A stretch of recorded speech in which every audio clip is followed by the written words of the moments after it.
Got my teachers teaching. Accounting is strictly regulatory and investor related. And this is why, I warn people by strictly trying to use accounting as a legal defense. Because when you use accounting as a legal defense without understanding its true functions and how it's measured and its mechanisms, you will run into major issues when trying to assert your accounting defense. As a matter of fact, an accounting should never be used as a legal defense. And when we get to the court section of Set U, you're going to understand why all this is going to tie together. You will understand why I am saying do not use accounting as a legal defense.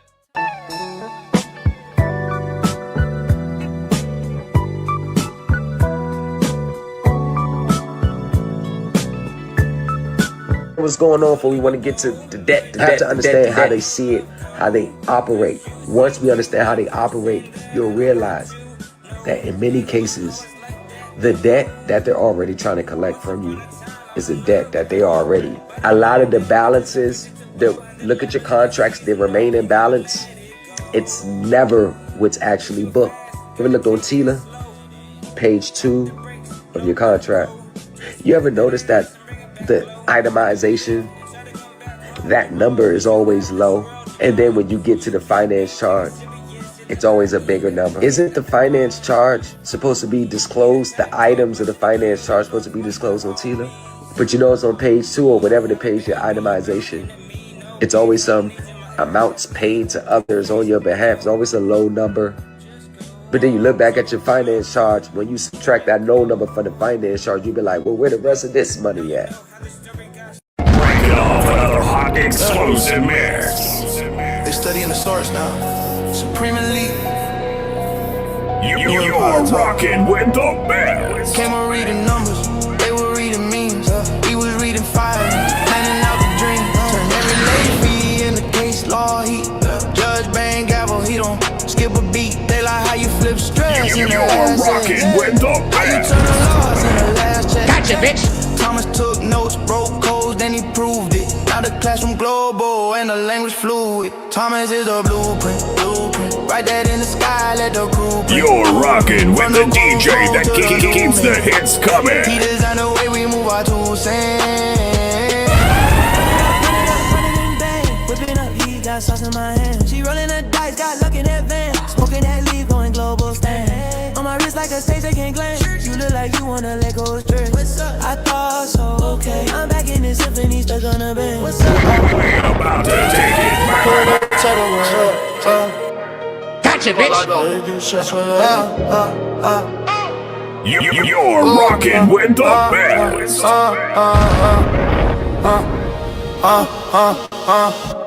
Put a 30 to the semi and shoot it. Put a stand on the Glock and just use it.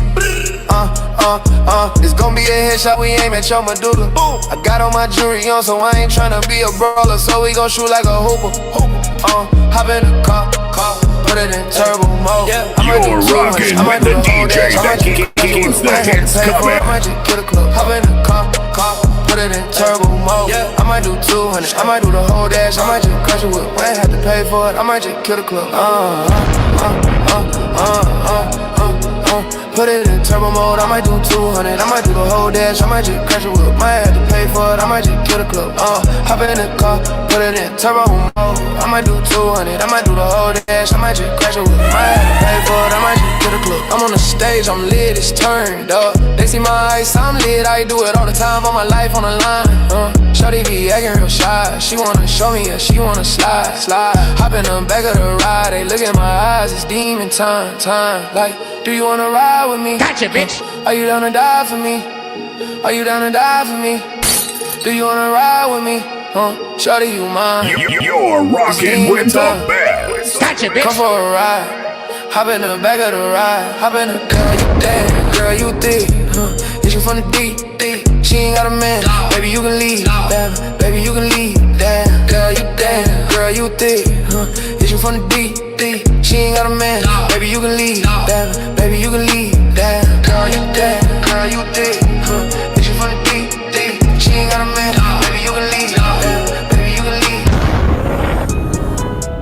This is the new culture hip hop. You are rock with the Supreme Elite University.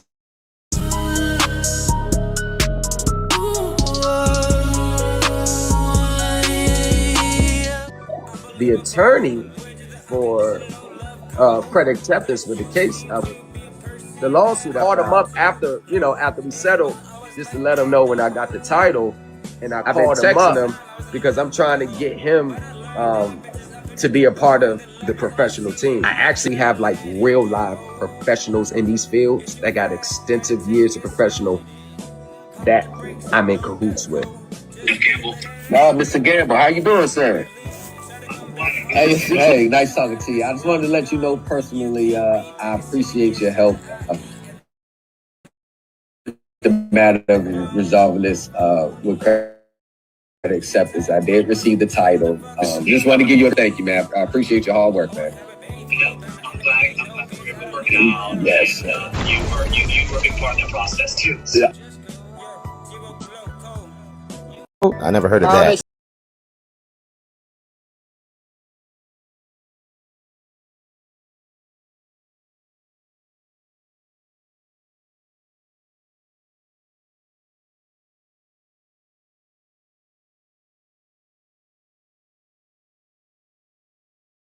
It's still called a note that's not supposed to be bifurcated from the deed. It's still called those things. There you go, right there, bro. We're on two different levels, bro. I'm gonna tell you that right now. But if I was to get into the mindset of criminals, because you came up here like lightweight trying to check me on my credentials, and you don't even know it from a professional level. See, this is the difference between me and you. I know things you don't even know exist. I'm answering with procedural language instead of the banker's language that I spoke about earlier. Internally, if you live in that world, you know all of them do it. This is the difference. If I was to speak on... Let me tell you this, hold on. I'll let you get the mic back. This is the difference in how you will argue and the way I will argue. Because the name, what they do, the new name it takes on, the new ways they move around, that all plays a role in a consumer claim. Knowing the game from their field. And this is why I really don't like doing these things, because everybody I come across, they act like they know it all, but when it gets to the top level, professional level, they have no clue of that realm. You're rocking with I operate from that realm. I don't operate from TikTok consumer level consumer claims. I operate from a corporate professional realm, bro. In real life. Real life. So, respectfully, bro, there's nothing more for me and you to talk about. You don't even know that answer. I really don't even want to talk to you about anything else anymore.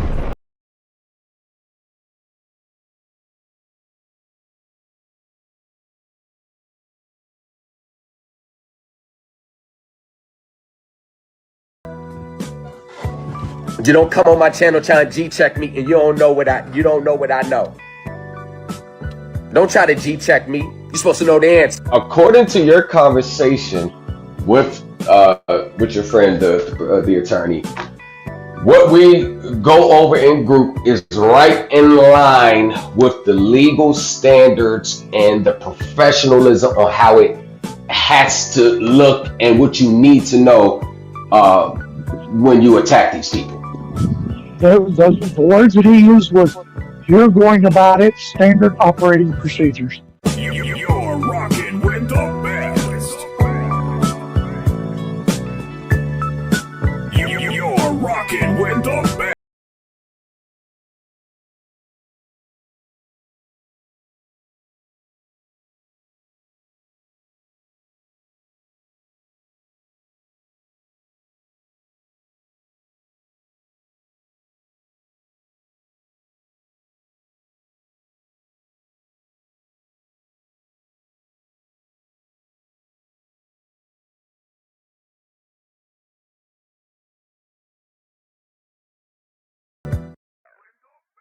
You're rocking with the best.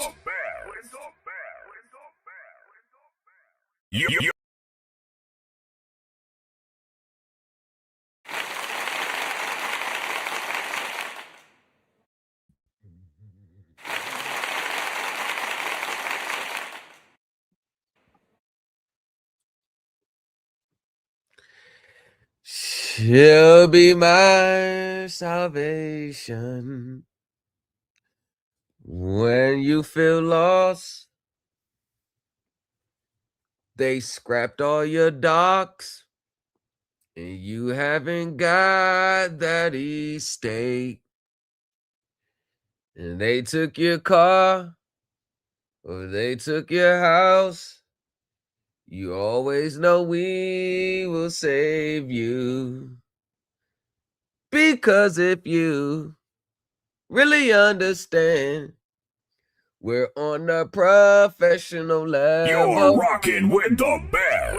If you don't know, then you better know. We're on a different level. Because You're rocking with the best. Oh, honey. Oh, honey.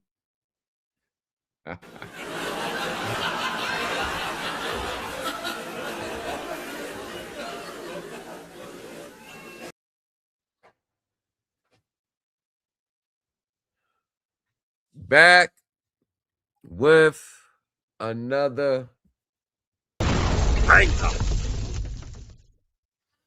They call this another banger. And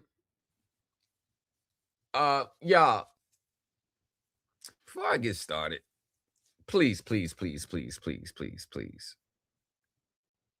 Oh shit, please. Shout out to those that, you know, hit me in the messages, hit me in the inbox. Got off the phone with someone, good brother, good decent brother for what I can tell from what I've seen so far. And he kind of gave me a rundown of all these gurus' names. He has their processes, he has their classes, and he's going to share them with me because I'm going to need a good laugh tonight before I go to sleep. But for other people, let me explain something to you.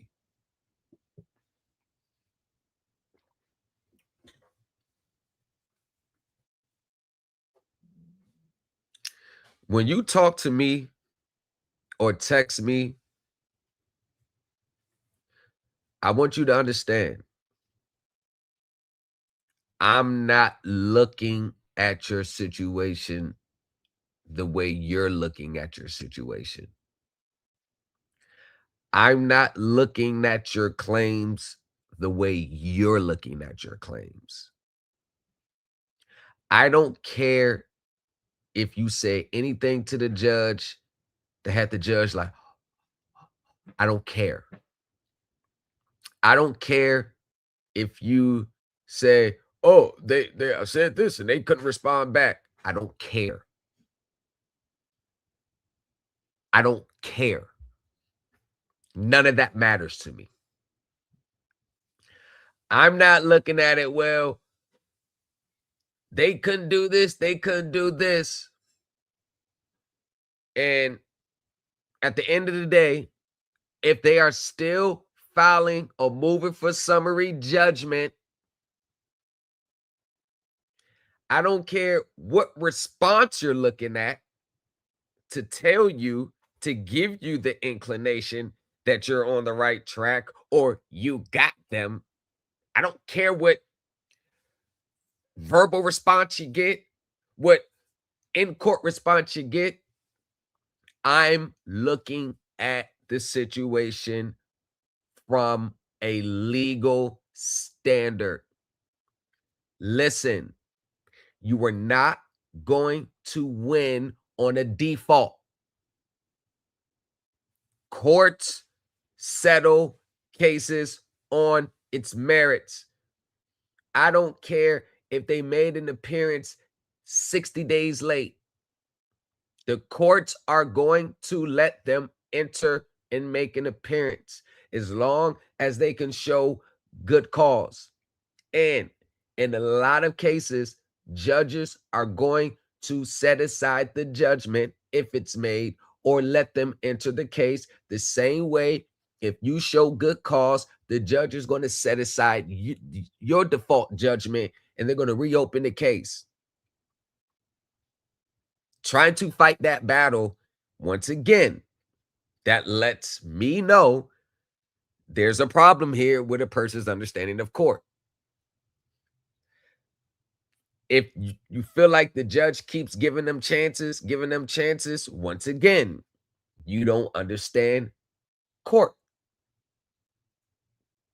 And I don't care how solid your arguments may think you may think they are. When I put them under the judicial light, when I put that judicial light up under them, I always find errors. I always find holes. Wanna know why? Because most people, when they want to share documents with each other, they're sharing documents for a confirmation bias. Oh, this looks good. Oh, you got him. No. When I look at your documents, I'm looking for holes in your arguments. I'm looking for rebuttals. I'm looking for structure.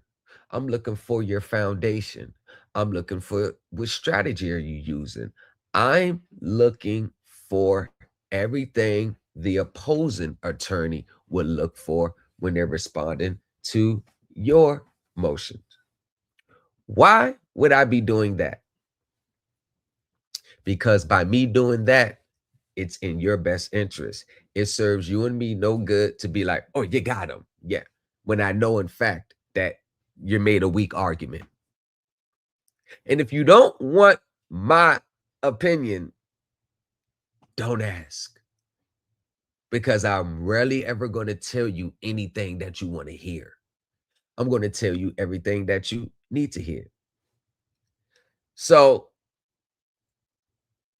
I'm glad, and I will give a shout out to everybody who's now starting to take court serious because of me.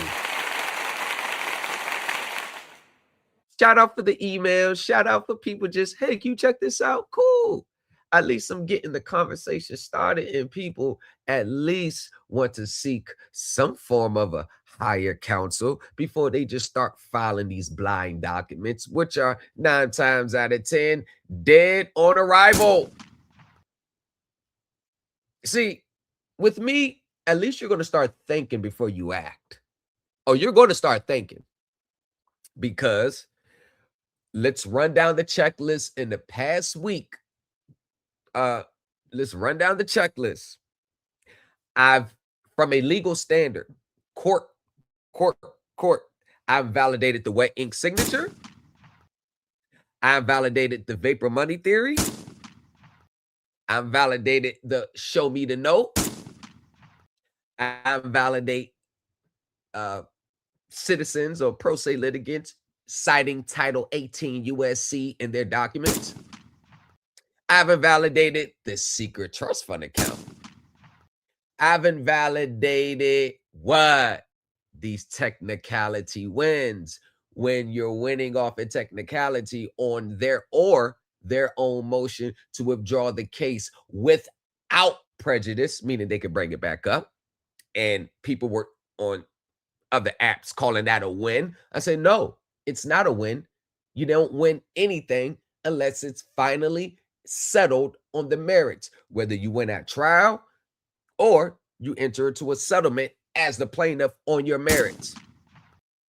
The new coaching empire, whether you want to believe it or not, whether you want to accept it or not, whether you want to fight it or not, the new coaching empire is the most ever evolving, trend setter, bar raising standard in these spaces. We are the standard. The New Culture Empire Supreme Elite team, we are the standard when it comes to pro se litigation. We are the standard. Because, once again, I read over 10 different people's briefs this week for free. Normally, you got to pay me for that. But I waived them all. I said, you know what? Let me waive it. Let me just read it. Let me try to understand. Let me see where they're coming from. And I find it very ironic how all 10 briefs that I read, everyone's argument is identical. Now, a couple were very decent, but once again, what is missing out of all these 10 briefs? You know what's missing? Understanding of courtroom nuances, understanding of the rules and procedure. Let me get on my bullhorn. Let me get on my soapbox. Court is not about what you believe the facts in the cause of action or the elements of your case. Court is about rules and procedure. You guys are still spewing out the facts and elements of your case. You don't have case law to back it up. It's not supported by law and fact, and your claims are not in accordance with the rules and procedure to the point where it can withstand a 12B6 motion or a motion for summary judgment. The mere fact that the other parties are still moving for summary judgment means that you have not stated a claim upon which relief can be granted. I don't care how good you think your motion is. Because you got your motion, then you got the legal standards that's going to be applied to your motion. So for a few of you, I think you need to go down this process. I think you need to go down that road. I think you need to suffer your first defeat. Oh, yeah. I think from what I've seen, none of you are going to win your case. I'm just going to say it straight up. None of you are going to win, but that's not the bad thing. Because wins and losses, once again, are all part of the same coin in court. You don't get to your wins until you go through your L's. You are going to lose in court before you start winning. Oh, yeah, you're going to lose. Want to know why? Because no one can prepare you for the nuances of court. You get prepared for that through experience. So once, whatever your learning capability is, whatever your learning capacity is, that's however you make that next step. Every individual is different. But I will caution you all, because a lot of what I'm seeing in your motions as well, y'all pleadings that I've read over this past week, I see a lot of emotionally attachment to them. I feel like you guys are arguing it from they did me wrong. I'm frustrated by what they did. And you're not really focused on painting a beautiful canvas for the judge can look at your claims and say, you know what, on its face, this may be plausible that they did this. Hold on. Y'all gonna have to respond to this, because when you're dealing with court, though the finance company's lawyers, they know court rules and procedure. They don't attempt a motion for summary judgment just for the sake of doing it. They never do that. They're not going to move for summary judgment unless your claims are not in line with the rules and procedure. Let me give you a little inside trade too. Y'all, if you don't understand court rules and procedure, the merits of your claims don't even matter. And we're going to get into that. The merits of your claims do not matter. They don't matter. Stop leading with your facts and what you think happened if they're not in line with the court rules. And this is something that you social media gurus don't understand. This is what you social media gurus have no clue of. Y'all don't know court rules and procedure. Y'all don't even, I ain't talking about the students right now. Y'all move to the side. Let me bring y'all teachers to the front of the congregation.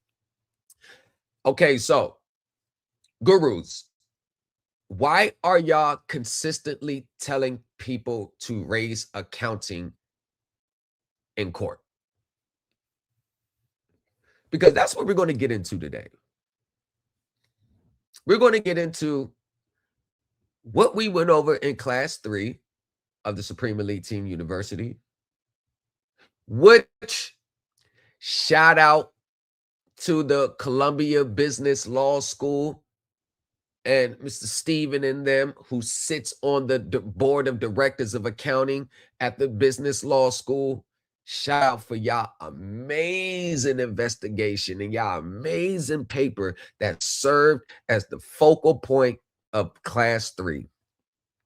Shout out to that Business Law School, and shout out to the contributors that sit on the American Accounting Association. Shout out to y'all. You're rocking with the best. I got to shout out William and Mary School of Law.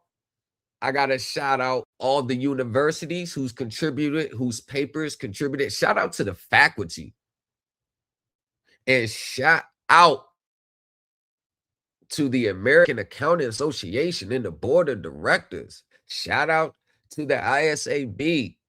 Shout out to the FFIEC. Shout out to all the top elite professionals who were so kind enough to put their professional opinions out there, and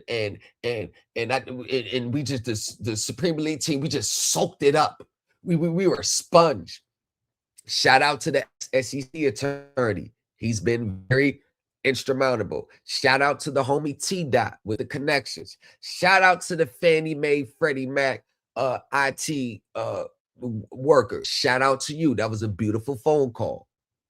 Shout out to the ex-Deloitte and Federal Reserve chair who took the time to even read one of my documents. Shout out to T-Dot with that connection. Shout out to you, man. May you have another blessed 80 years. I've learned a lot from you, and I haven't even met you face to face, man. Shout out to you.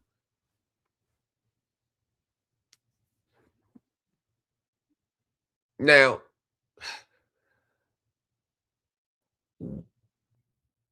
why do we think that we know it all?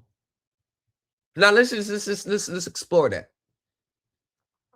I'm going to assume that everybody here is not a licensed attorney and never worked at ComputerShare or behind the scenes or dealt with investor relations or never had to put together a balance sheet or never had to put together the trust documents for the securitization trust. I'm going to assume that none of us never worked in that field, never worked behind the scenes, never sat on a board meeting, never got on a conference call with investors. I'm going to assume that even myself.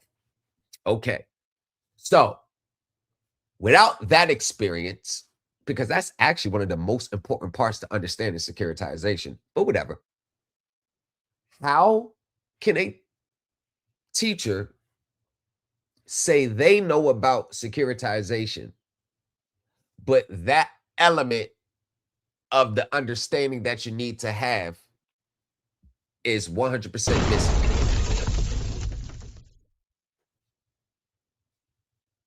Now, if that is missing, you got two options. You either go to school, get the qualifications, and then work at these positions and get on the job training, or you connect yourself with people that live in that world and you can use their expertise. You connect yourself with attorneys that's been in court 1,000,001 times. Nah, that's too much like right. I think they want you to stay away from lawyers, stay away from the corporate system, stay away from the corporate world. Nah, stay down in the consumer FDCPA claims. But nevertheless, if you do not understand a phrase that I've coined, hear anybody else say it, and it is 3:33 Wednesday, March 4th. 3:33. Y'all heard me first. Come up with this. I coined this. The 5 lenses of a contract. The 5 lenses, Lens, of a consumer contract. If you don't understand the 5 lenses, you don't even understand consumer contracts. Because TILA, I'm going to say it again. TILA is 98% a crock of BS. I've said this earlier when I was on TikTok earlier. TILA, what does TILA really deal with? Oh, you got to disclose the APR. Or you got to disclose the finance charge. Or you got to disclose how much they got to pay. Well, when I look at TILA, I look at it like, well, hold on. TILA, you're not really addressing the core elements of securitization. Because pretty much TILA is pretty much validating things that never took place or things that are not true. But as long as they tell you what the APR is, tell you what the finance charge is, every single consumer contract violates TILA. Oh, God damn it. We getting into it now. Every single consumer contract violates TILA.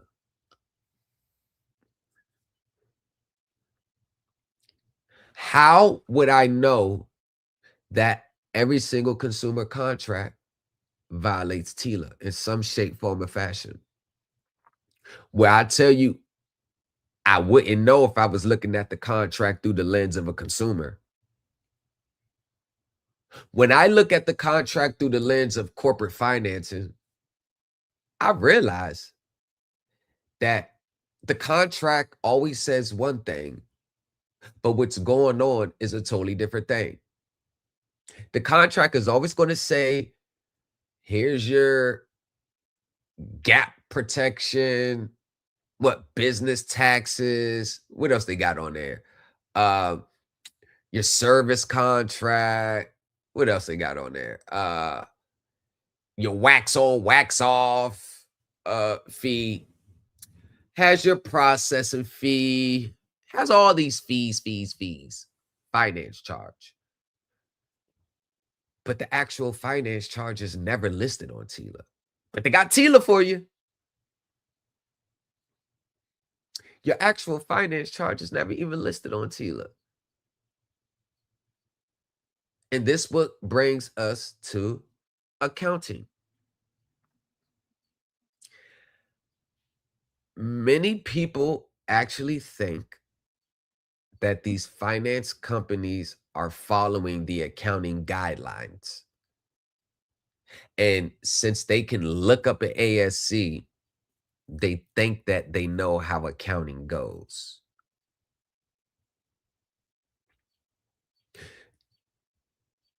When in reality, all the accounting that takes place is internally. So how would you know what they're doing from an accounting standpoint if you don't even understand how they view the contract from a corporate finance level? If you only understand the contract from a consumer level, you will never understand accounting. Just because you can go online and cite some stuff and research some stuff, how do you know from an internal accounting standpoint that's exactly what your finance company is doing? How do you know what to look for? What language do you look for? What terms do you look for? Do you actually understand the words that they're using? Do you understand a balance sheet? What does a balance sheet even mean? A financial statement, what does it mean? When do they net the accounts? When are they supposed to match the principles? When is it appropriate to use this measure of accounting? When is it inappropriate to do it? And are they following all the principles when they're measuring and reporting these on their financial statements? How are they classifying the revenue? Are they classifying it correctly, or they're incorrectly classifying it, leading to less taxes being paid, but they're misrepresenting the quality of the assets from the underlying performance of the contract? How do you know what disclosures are they even supposed to make to the investors? How does the regulatory agency view these contracts? Now, how does the court view the contract? So how can you take investors, regulatory, corporate finance, and infuse that into your consumer claim without violating the strict rules of court?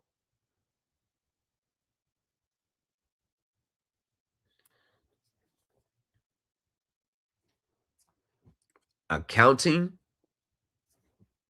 is not a legal defense in getting out of a debt.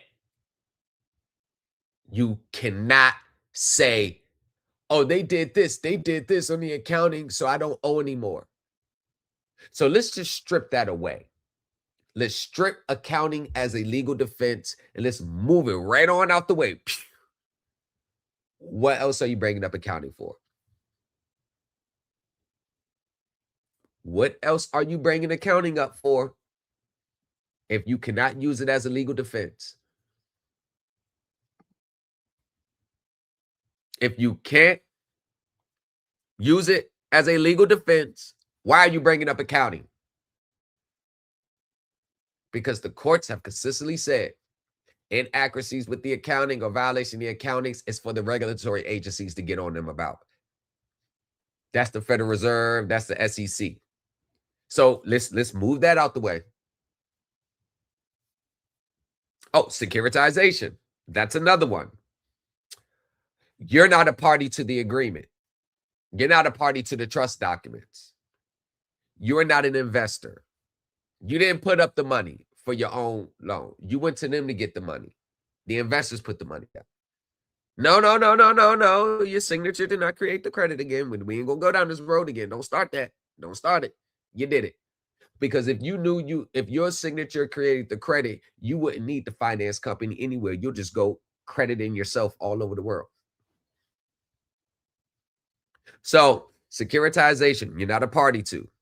Accounting is for financial reporting. It has nothing to do with a legal defense in court. So accounting and securitization, bam, on its face, those are the two things that you cannot use as your legal causes of action. Now you got to start asking yourself again, why am I raising these arguments? And if we're honest with ourselves, we are not approaching this from a corporate attorney, corporate finance company, sophisticated investor, or the regulatory oversight agencies. We are looking at it as a consumer. And what is the number one things that consumers want to do? Consumers want to get out of the debt. So everything that they're doing in court is from a consumer's lens. If that is your mindset, you do not have a clue what's going on in this system. And just to be frank with you, I don't blame you.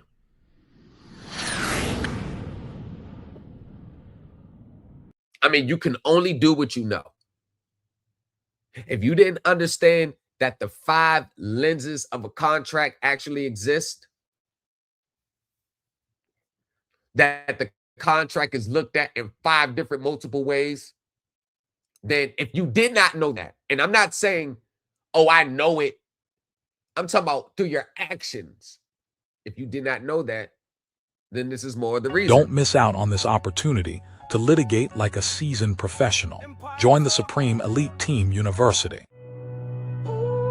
Thomas in the lobby, folded thicker than a skyline. Credit acceptance on a resume with stories in the fine lines. Now, you don't learn all that in one day. As a matter of fact, I will tell you this. This is a highly complex system. And yes, a lot of this stuff is hidden in plain sight. A lot of these things are hidden in plain sight. A lot of these things are a search engine away.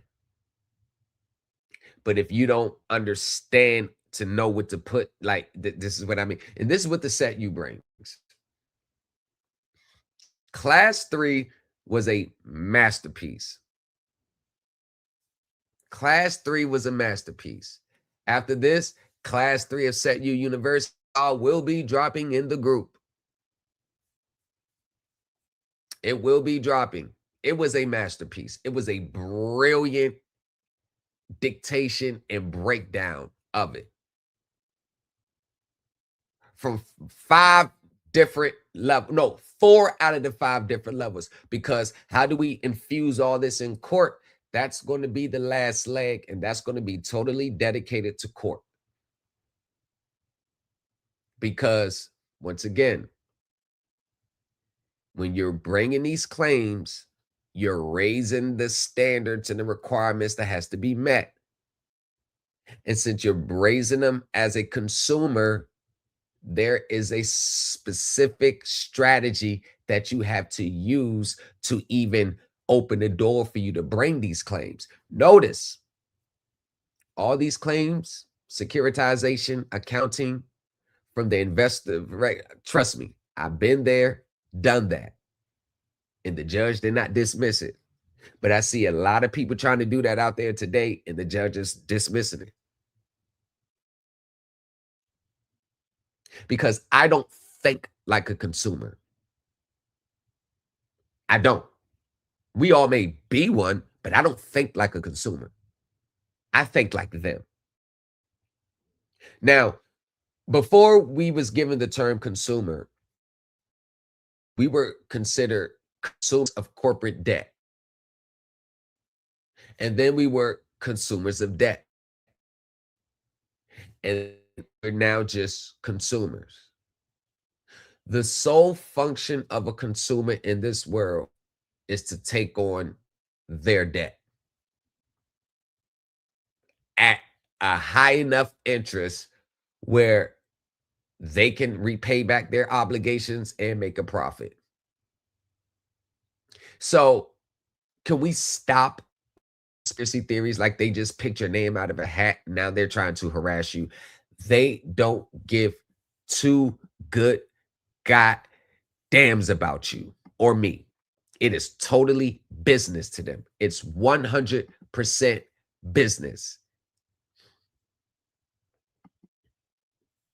Now, let me show you, before I get into what I really want to do, let me show you how they think about consumers when you come under the FDCPA.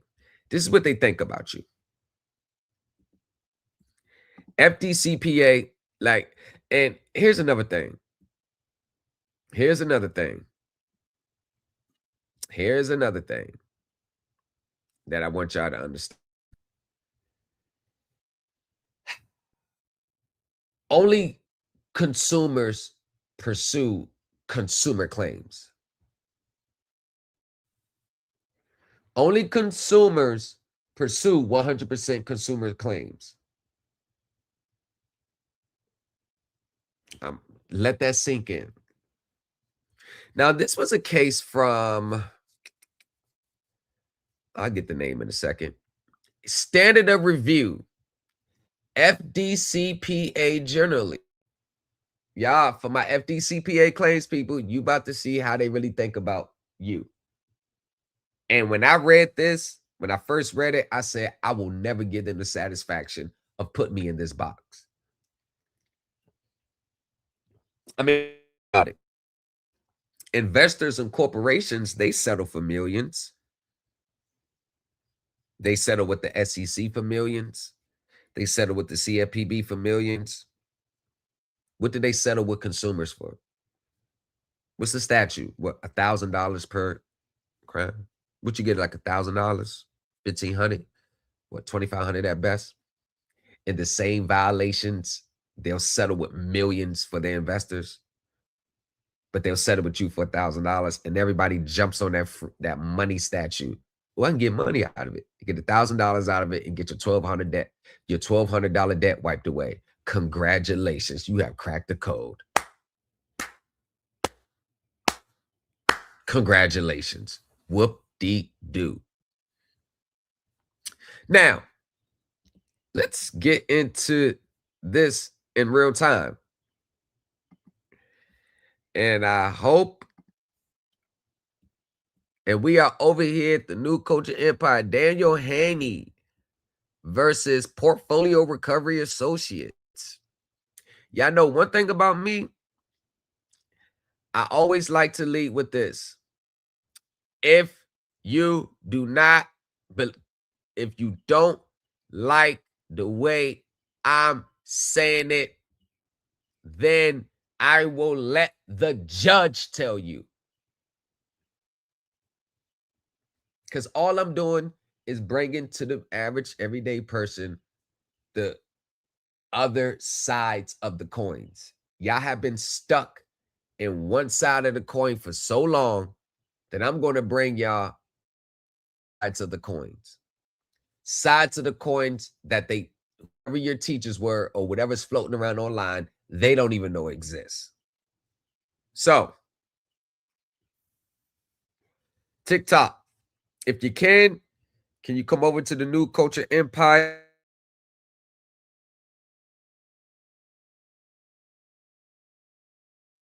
Stomping ground. I've been giving attention to TikTok lately, but give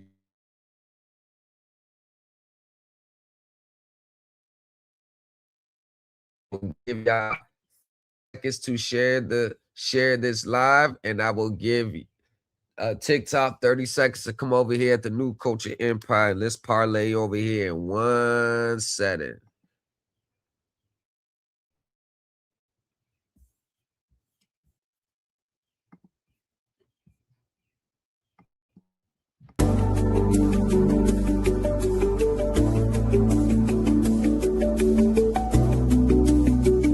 And it looks like we're having technical difficulties. The stream. Supreme Elite Team. New Culture Empire. Difficulties, y'all. Turn the lights on. Yeah. Thomas Lit. Fix this stream.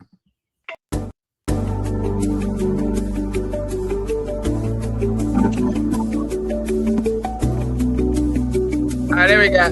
TikTok. New Culture Empire.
anybody is looking to buy my Benz truck, 20 racks, you can have it.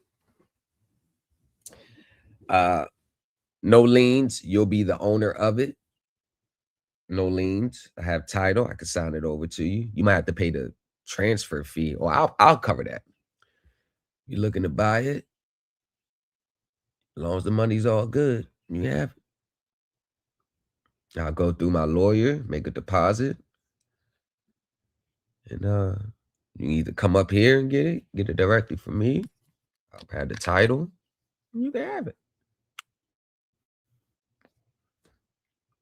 So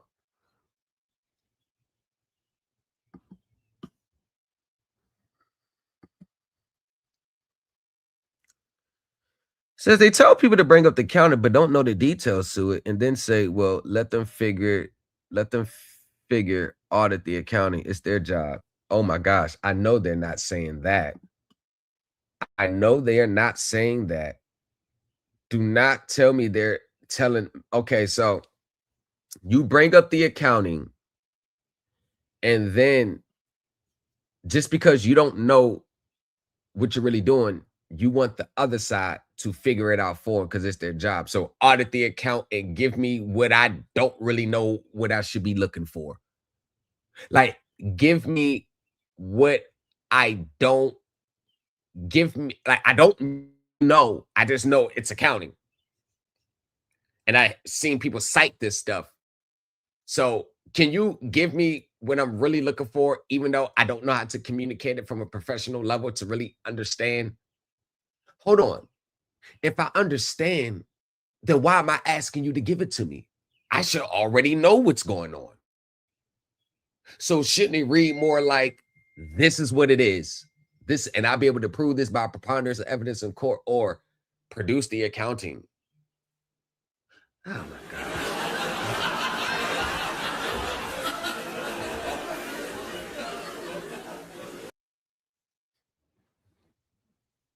That's what I told you. All of a sudden, everybody wants to be an accountant now. I didn't hear him talk about accounting 2 years ago. I didn't hear him talk about accounting last week. I didn't hear about it.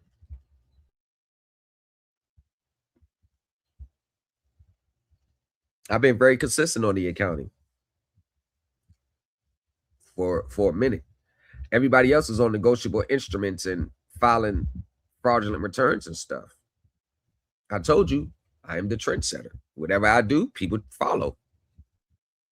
The gurus. So, we review a motion for summary judgment on the pleadings de novo, meaning they're looking at it for plain error. We accept as true all facts pleaded by the non-moving party and grant all reasonable inferences from the pleadings in favor of the non-moving party. United States versus any and all radio station transmission equipment, 8th Circuit. We review a 12C motion under the standard that governs Rule 12B6 motions. Pursuant to Rule 12B6, a complaint must contain sufficient factual matter accepted as true to state a claim to relief that is plausible on its face, quoting the Supreme Court of Ashcraft versus Iqbal and Bell Atlantic versus Twombly. A claim has facial plausibility when the plaintiff pleads factual content that allows the court to draw the reasonable inference that the defendant is liable for the misconduct alleged. See, this right here.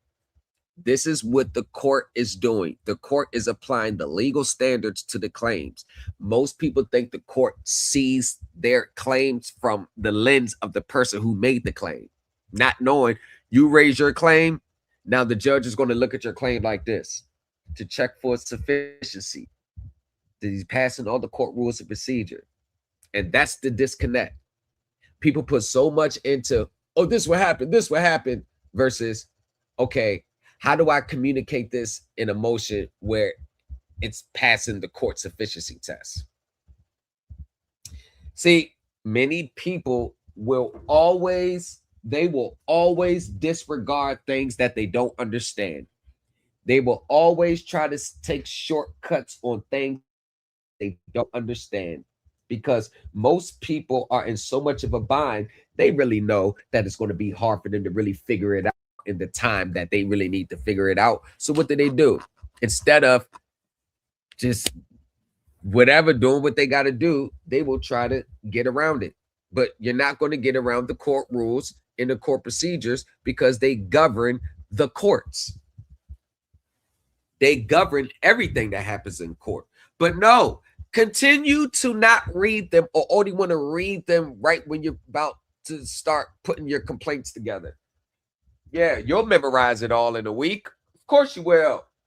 You'll know how to argue your motion in court. No. I'm not talking about reading your motion into the record. The judge already read it. Now you have to argue it. No. That doesn't mean read it all over again. It means make your argument out of what you wrote.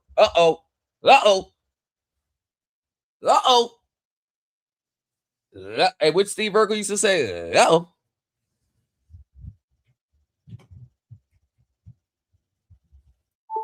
But anyways, you FDCPA people, we're going to see how they really think about you.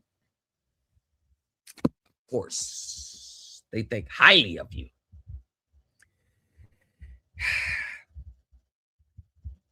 The FDCPA was passed to eliminate abusive debt collection practices. Now, what is one of the key elements about, what is one of the key elements about abusive debt collection practices? What is one of the key elements?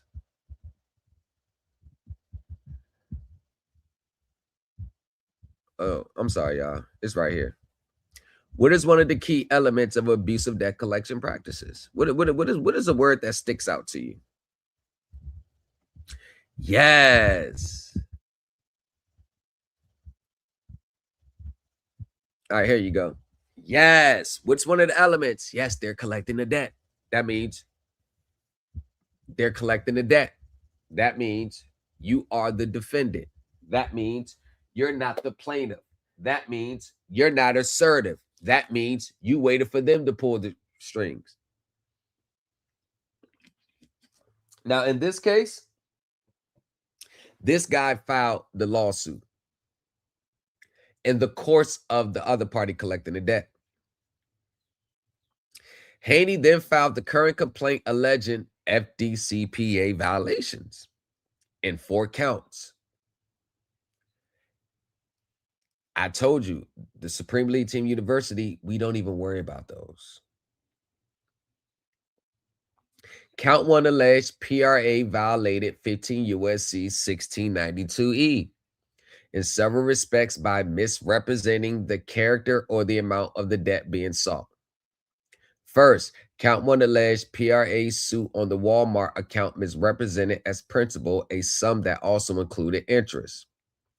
Count 1 also alleged PRA misrepresented the amount it sought by demanding prejudgment interest on a sum that already included contractual interest. Regarding the HSBC account, count 1 alleged PRA misrepresented the amount it sought by mischaracterizing as principal amount that included interest. Finally, count 1 alleged PRA violated 1692E by alleging without providing proof of a valid assignment from HSBC of the HSBC card debt. Count 2 alleged Gamici violated same statute in 2 respects by misrepresenting the character and amount of the debt. And first, count 2 alleged Gamici's letters failed to identify which debts were being pursued, making it impossible to ascertain which debt Gamici was attempting to collect and making it impossible to ascertain the validity of the debts. Let's sit back and ask ourselves a realistic question. The person that filed this lawsuit, do you think he already knows the debts they're talking about?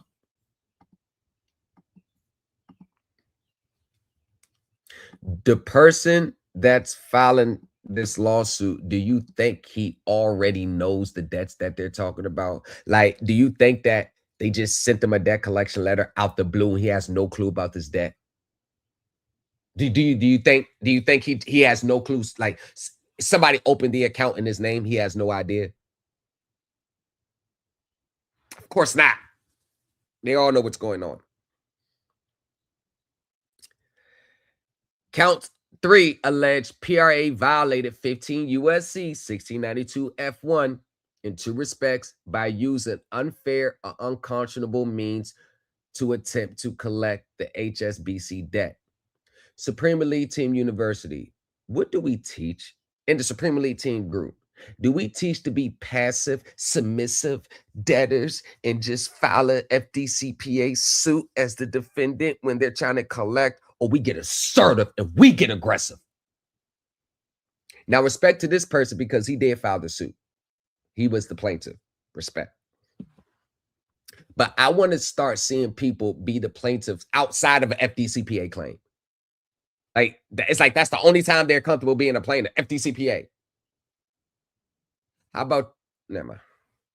Whatever. First, count 3 alleged PRA saw interest, fees, and other amounts not permitted at law or expressly permitted by the written instrument creating the debt. Second, count 3 alleged PRA saw interest on interest, which such compound interest was not expressly permitted by the written instrument. The defendants moved jointly for dismissal pursuant to Federal Rules of Civil Procedure 6. Haney resisted and the district court granted the motion. The first court determined that the prayers for relief in the concluding paragraphs of a civil complaint were not communications to the debtor or actionable collection efforts pursuant to the CFDCPA. Rather, the court characterized them as mere requests to the court. Remember, strategy, how you word things in court. In the alternative, the court held that the original creditor's act of charging off the card balance did not preclude a subsequent assignee from seeking statutory interest dating from the time of the charge off. Uh-oh, Houston, we have a major problem. What do we hear all the time? They charged off the debt. You don't owe the debt anymore. Right. See, just because we are so advanced in the accounting, we know that charge off has nothing to do with the consumer contract. Remember, this is the corporate finance lens we looking through it. It has nothing to do with the consumer contract. Charge off over here has nothing to do over here. Now, let's get to standard of review, my favorite part in any court. Reading the case. Now, we read that first part already. The FDCPA was passed to eliminate abusive collection practices. It broadly prohibits a debt collector from making a false, deceptive, or misleading representation or means in connection with the collection of any debt, quoting 15 USC 1692E, and from using unfair or unconscionable means to collect or attempt to collect any debt, quoting section 1692F. But look at this statute here. This statute is designed to keep you in the mindset of a debtor and a consumer, where you don't assert, you only go after them for violating the statute when collecting a debt against you. See, violating the statute when collecting a debt against you. They never want you to go after them based on the transaction as a whole. It's limited to them collecting a debt, and people get stuck in this consumer box.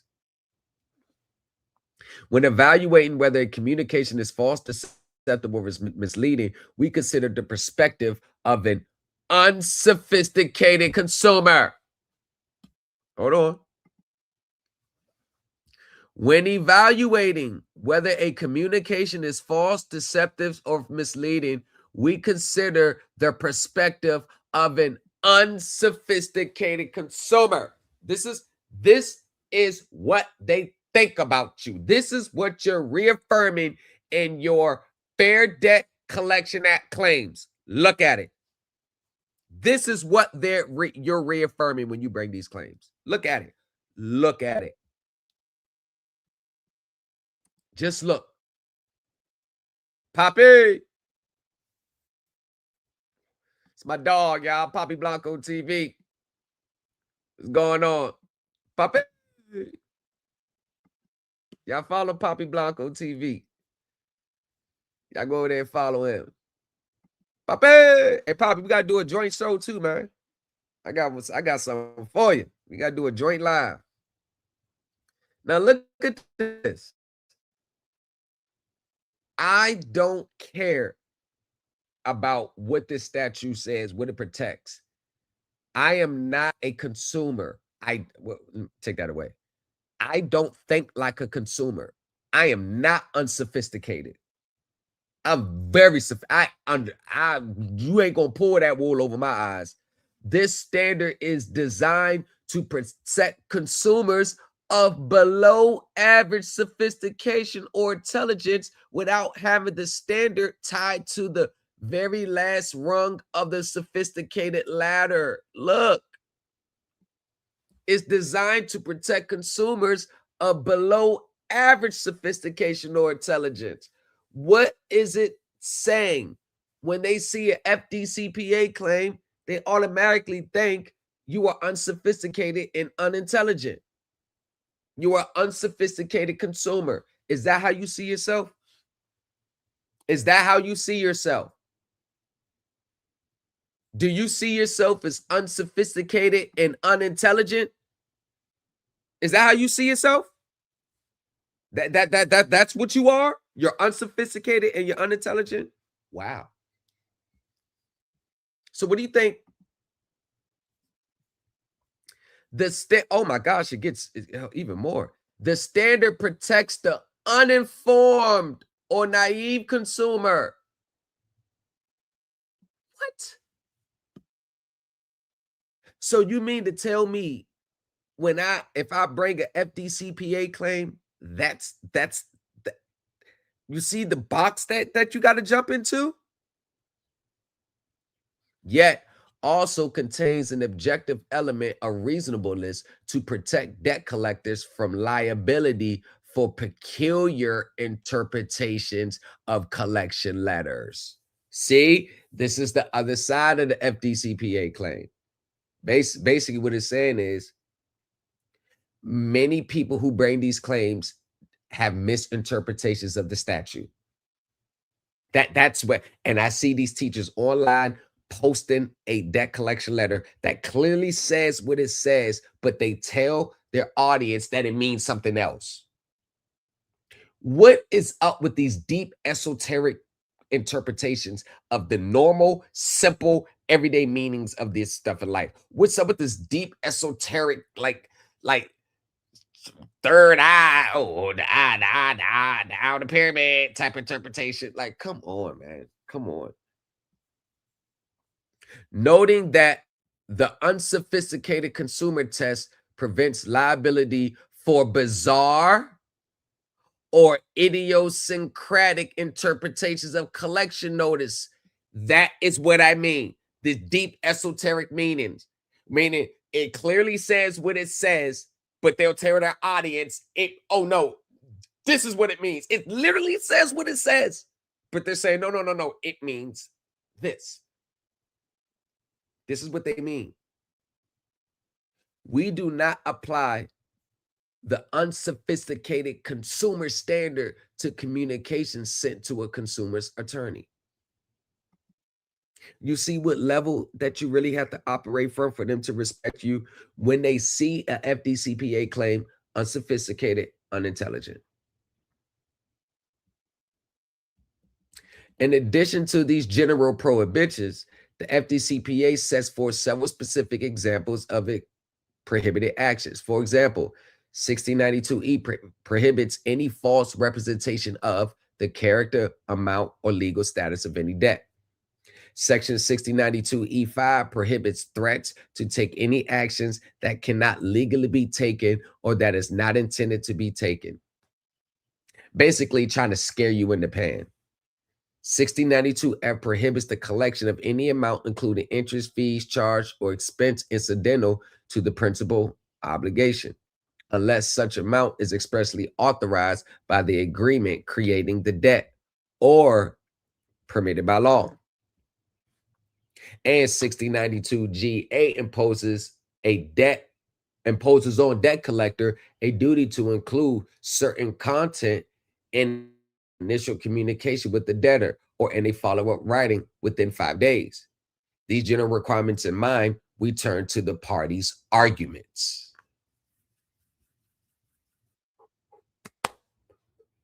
You remember Big Papi?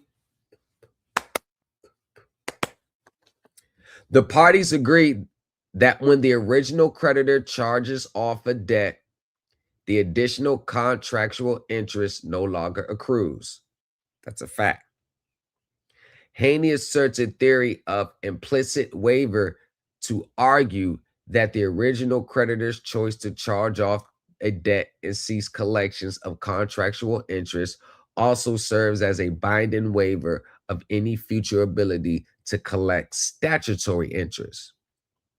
To support his theory, Haney details the purported accounting consequences of a charge-off and cites the legal effect of a charge-off on a creditor's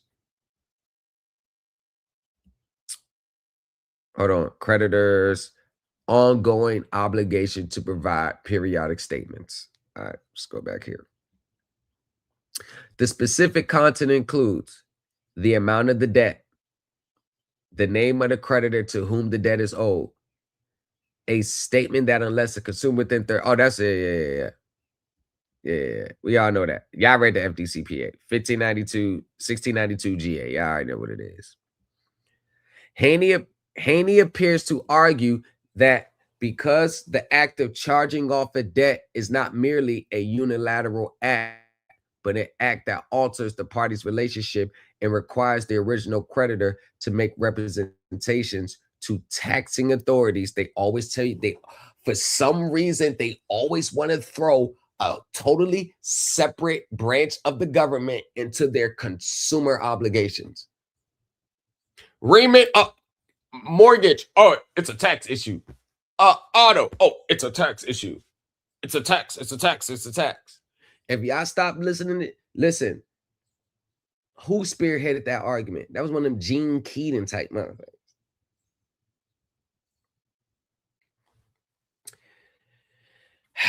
We should view a charge-off as a complete waiver of any right to all forms of interest. The defendants argue the act of charging off a debt does not preclude the collection of statutory prejudgment interest because the act of charging off a debt does not eliminate either the original creditor's statutory rights or the debtor's ongoing obligation to pay the charge-off balance, a liquidated sum to the creditor. Remember that I said a few moments ago?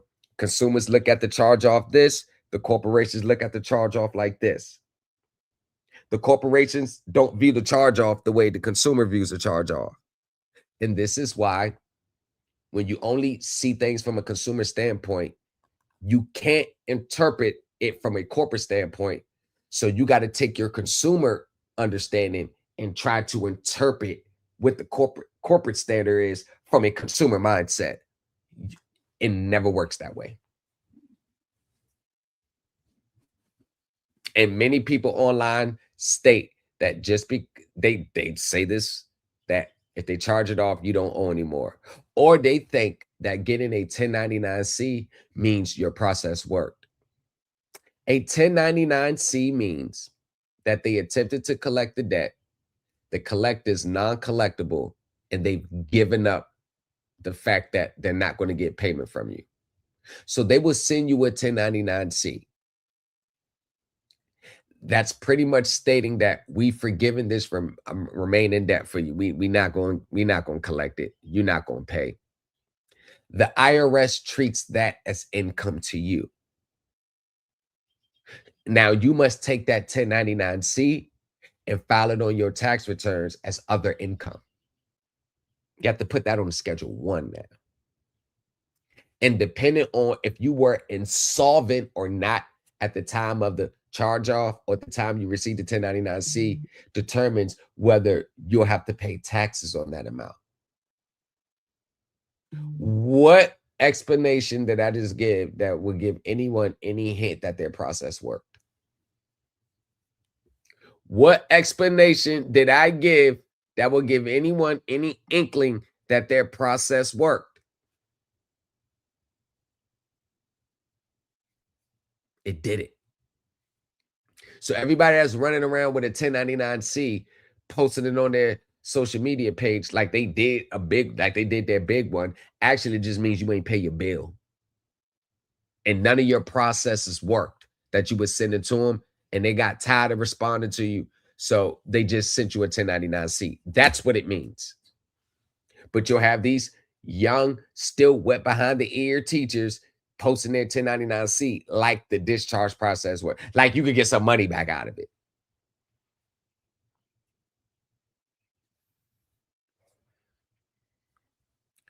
The defendants acknowledge the unilateral act carries with it several legal consequences as provided pursuant to federal tax law and Regulation Z. They argue,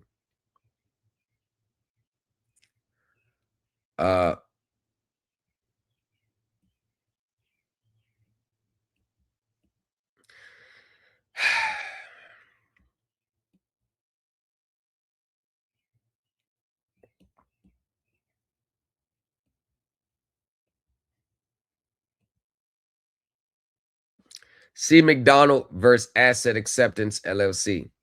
Instead of amassing interest on a worthless account, the creditor sought to sell the accounts and shift the risk of non-payment to a third party for a nominal fee. This practice also permitted the creditors to remove the account from the financial records and receive a bad tax deduction. That's all it's for. It's called a worthless debt.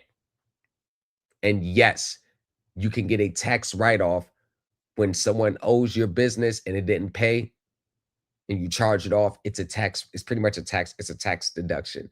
That amount can be used to limit your taxes for the business. The amount which has become worthless, like I just said, worthless debt, shall be allowed as a deduction under section 166A. Told y'all. And I ain't even looked down when I saw it. I told y'all. That's all it means. However, the unilateral act does not vest in the debtor a right to have the original creditor and its assignees otherwise forbear from exercise of statutory rights to prejudgment interest. Here, there is no suggestion the original creditors expressly waived any right to statutory prejudgment interest. Similarly, there is no suggestion that they asserted an entitlement to statutory prejudgment interest. A failure to assert an entitlement to such interest, however, is not in and of itself proof of waiver. Rather, pursuant to Missouri law, implicit waivers must be unequivocally clear. If a waiver is implied from conduct, the conduct must be so consistent with an indicative of an intention to relinquish the particular right, and so clear and unequivocal that no other reasonable explanation of the conduct is possible. See, do you think Mr. Haney researched what his argument was? No, because they never do. In the absence of some express statement or unequivocally clear overt act, we do not presume waiver. Although we have never addressed the effect of a debt charge-off upon the availability of statutory prejudgment interest, several other courts have, including several district or courts applying Missouri law. Based on the analysis from these several courts, we conclude Missouri statutory prejudgment interest remains available following the charge-off of a credit card debt. So everybody that's showing these charge-offs, you sure they still not suing them in court? Oh, yes, they are, but they just won't tell you. Haney relies primarily upon a case involving Kentucky law in which the Sixth Circuit held that the act of charging off a debt precluded future accrual or collection of statutory prejudgment interest as well as contractual interest. You're in the Eighth Circuit, though.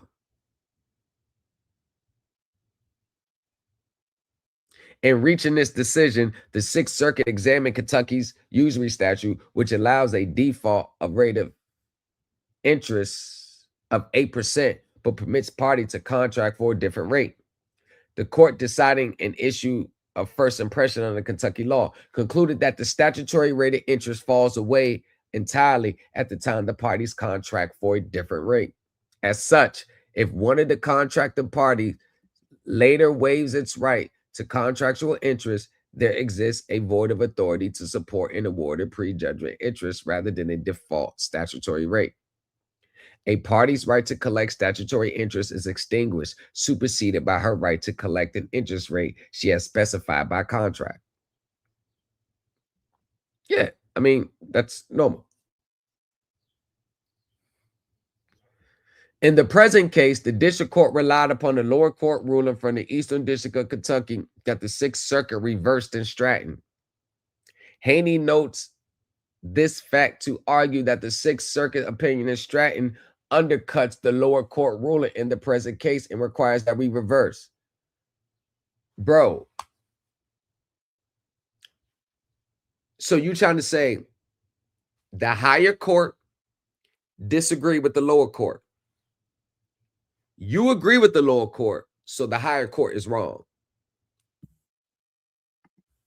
I get it now.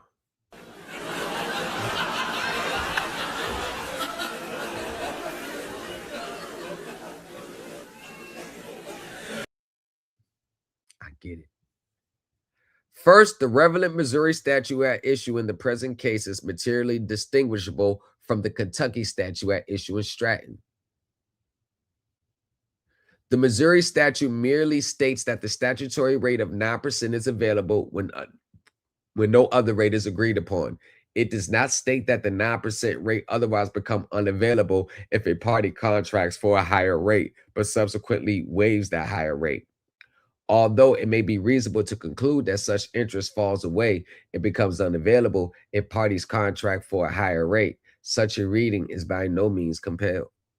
In contrast, the relevant Kentucky statute examined in Stratton speaks in strict terms regarding the unavailability of statutory interest when parties contract for a higher rate.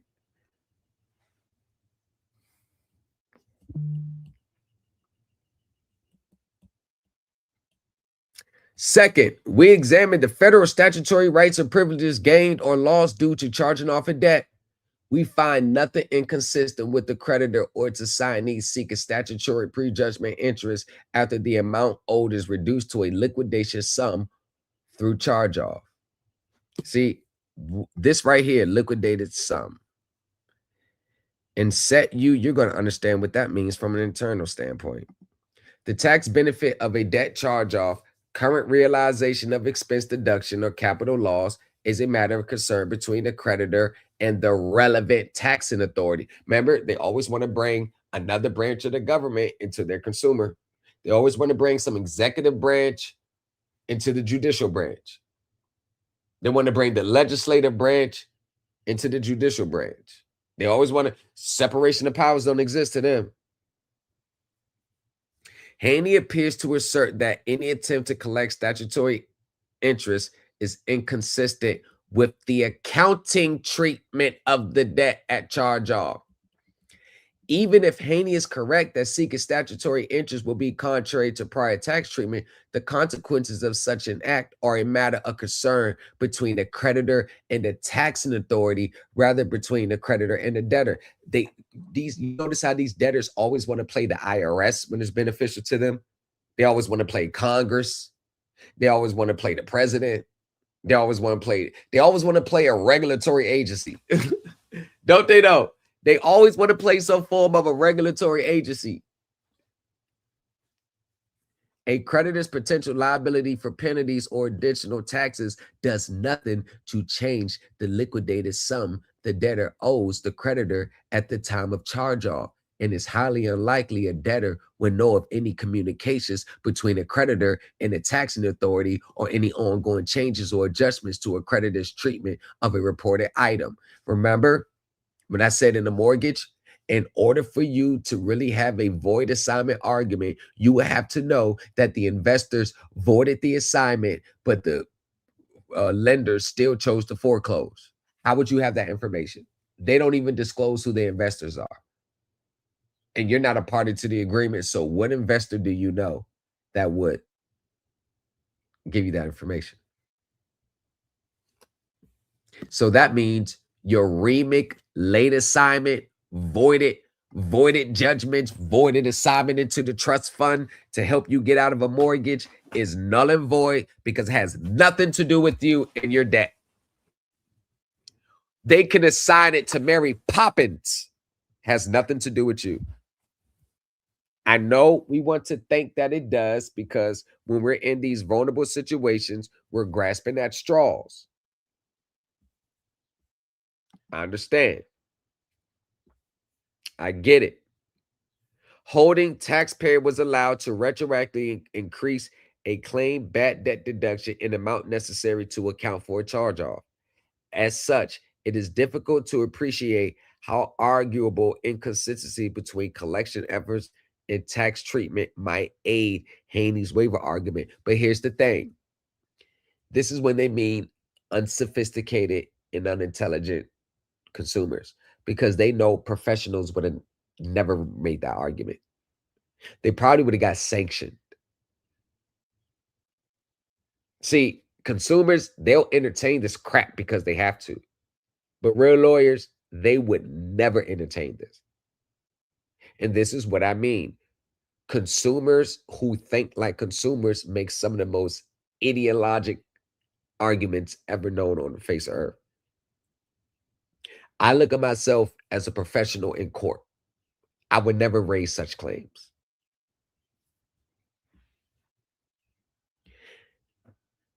Haney also emphasized that the act of charging off a debt and sending a charge-off statement relieves the creditor of the obligation to send periodic statements complying with the disclosure requirements of TILA. TILA and its regulation, however, are concerned with adequately communicating contractual terms addressing interest and finance charges on consumer loans. They are not designed for the general communication of state law to consumers or to govern the state law treatment of general claims for liquidated sums. Once again, when you think like a consumer, you make these outlandish ideologic claims. This is what happens when you make FDCPA claims. You start to get the stretching and stretching and stretching and stretching. Professionals do not make these arguments. Professionals know better. I know better than to make these arguments. I would never, not at gunpoint, would I make an argument like this. As a matter of fact, the FDCPA will be an afterthought in my case. I would forgot to add it to the claim because it doesn't even matter. Now, the context of Regulation Z, remember the context. And the enabling statute suggests otherwise, as they regulate disclosures of interest and finance charges imposed by the consumer's loan agreement. The regulation is not targeted towards disclosure of the fixed rate of interest states routinely imposes on debt prior to judgment. Nothing inherent in the process of charging off a debt precludes a claim for statutory interest. In Missouri's prejudgment interest statutes does not expressly preclude statutory prejudgment interest following a waiver of contractual interest. And once again,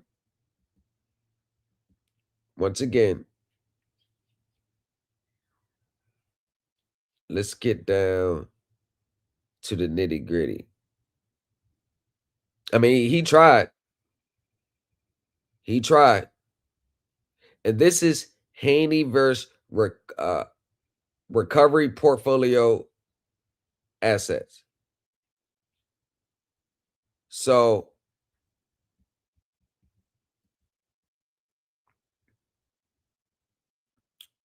and I got another one coming up. I just want y'all can look this case up. Boy, he had a lot of arguments. So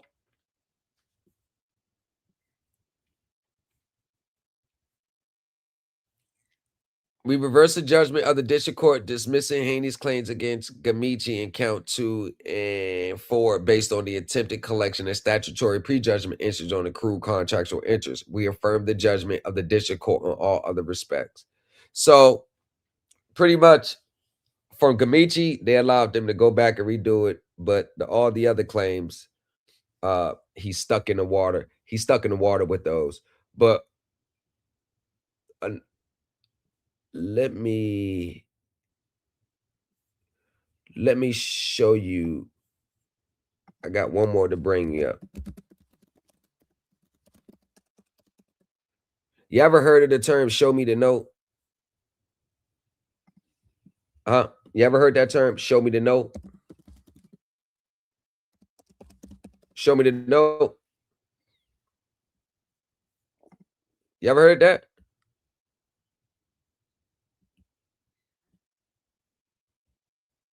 If y'all haven't heard of that, I'm about to get you very familiar.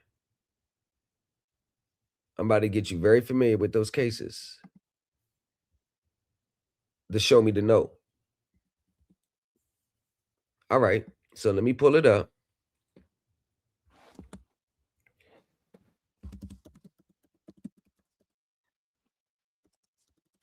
Well, ink signatures, show me the. I had to pull it up, but it's in my files. I don't.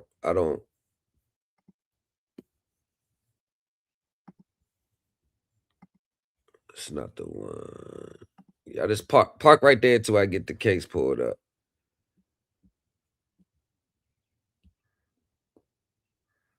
Now, where is he at?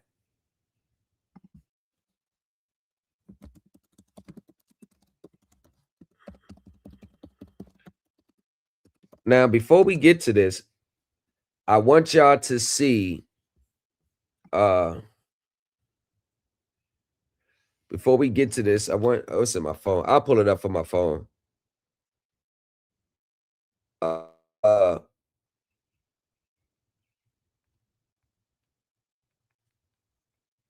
I went over in TikTok the other night and it was actually very good. I don't know why people still do this show me the note. Is it because now do they really think that that's going to do anything, or do y'all think it's just you got to do Don't something? miss out on this opportunity to litigate like a seasoned professional. Join the Supreme Elite Team University. Thomas in the lobby, folded thicker than a skyline. Credit acceptance on a resume with stories in the fine lines. All right, let's go. Let's get to it. All right. Thor power tool co-verse.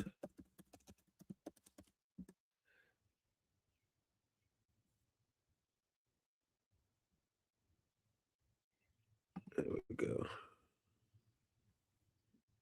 Now, this is the commissioner of the Internal Revenue, right? And this is Thor Power Tool. All right. Now we're going to get down.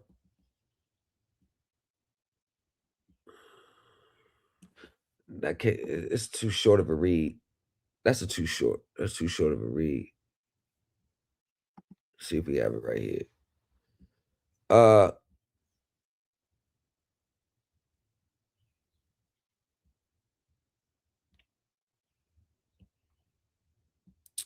All right, so basically the principle in this case was GAAP accounting methods do not determine legal liability. The Supreme Court ruled that even if something is acceptable under accounting standards, it does not control legal outcomes. Generally, accepted accounting principles are not controlling for legal determinations.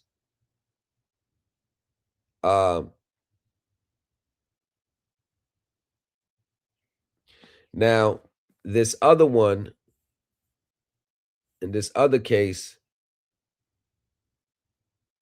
well,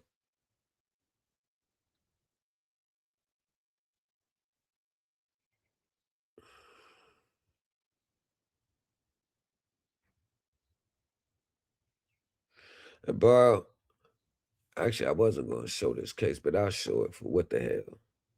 I'll do it. I'll do it. What the hell?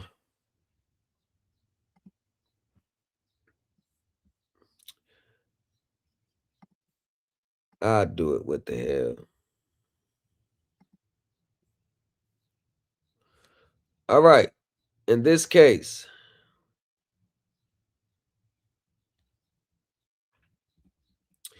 the debtors, Howard Richard Veal and Sheila Aisha Veal, executed promissory note in August 2006 in favor of GSF Mortgage Corporation and a mortgage securing the note on real property located in Springfield, Illinois. On June 29, 2009, the Veals filed Chapter 13 petition and listed American Home Mortgage Servicing, Inc. on Schedule D as a secured creditor for the indebtedness, the Veal loan. 8. AMC filed a secure proof of claim on July 18, 2009, stated that it filed on behalf of Wells Fargo Bank as Wells Fargo's servicing agent. The proof of claim includes copy of the note showing an endorsement from GSF to option 1. The mortgage, a recorded assignment of the mortgage from GSF to option 1, Mortgage Corporation, and a May 15, 2008 letter from AMC's Jordan D. Dorchuk stated MC acquired option 1's mortgage servicing business. On October 21st, 2009, Wells Fargo filed a motion for relief from the automatic stay to permit foreclosure.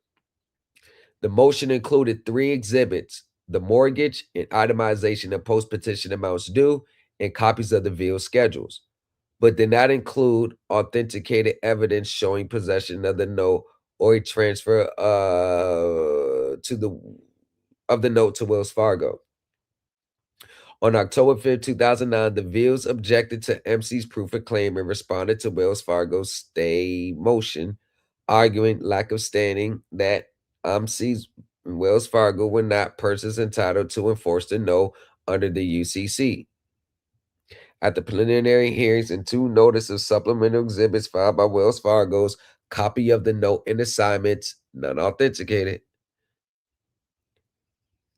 The bankruptcy court on February 3rd, 2010, overruled the claim objection and granted Wells Fargo relief from stay, finding the documents presented adequately reflected Wells Fargo's standing and treatment the mortgage assignments as sufficient. The bankruptcy court made no specific findings addressing MC's agency relation with Wells Fargo or either party's status as a person entitled to enforce the note. The Veals timely appealed both orders to the bankruptcy appellate panel. Whether Wells Fargo has standing as a real party in interest to seek relief from automatic stay, whether it had a property interest or was a person entitled to enforce or otherwise had ownership or enforcement rights in the note, securing the mortgage. Pretty good questions. They've already missed one key element. But, of course, why wouldn't they? Everybody else does. Why would they be any different? Everybody else misses those core arguments. Why would they be any different? Whether AMC has standing as a real party of interest to file and prosecute the proof of claims, specifically whether AMC was a person entitled to enforce a negotiable promissory note or an authorized agent of such under applicable versions of the UCC. Veal's arguments, neither Wells Fargo or AMC established that they had any interest in the note or any right to be paid on the note. Consequently, they lack prudential standing and are not treated as real parties in interest. MC needed to demonstrate that it was authorized to act as Wells Fargo's servicing agent and that either MC or Wells Fargo qualified as the holder of the note under the UCC. The exhibits did not establish the facts.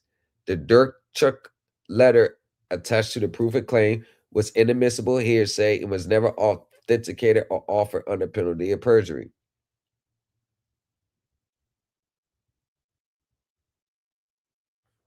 All right. Because the bankruptcy court did not make required factual findings on who was the person entitled to enforce the note or whether MC was the agent of such person, the claim allowance order cannot stand. Wells Fargo arguments. MC filed a proof of claim as Wells Fargo's servicing agent. MC asserted that status on the claim form by attaching the Durchik's letter. MC relied on the debts listed in the VIL schedules and plan. Wells Fargo contended that the assignments of the mortgage to GSF to option 1 assignment and the option 1 Sand Canyon to Wells Fargo assignment supported the colorable claim to the property, and that possession or endorsement of the note was not necessary to obtain preliminary relief from the state. MC argued that VIL schedules and plain listing MC as the second secure creditor, could stop or waive the standing objective and invoke Rule 3001F to assert that his proof of claim is prima facie evidence of the claim's validity, shifting the burden of production to the VILs. Remember, court, you make an argument. All right, what you gotta say? All right, what you gotta say? All right, what you gotta say? What you gotta say? What you gotta say? All right, pleadings are closed. Let's see what we have here. The best man wins. Now,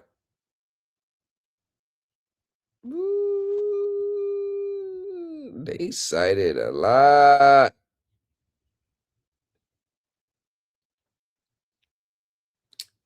Now, let's get to the right here. Standing framework.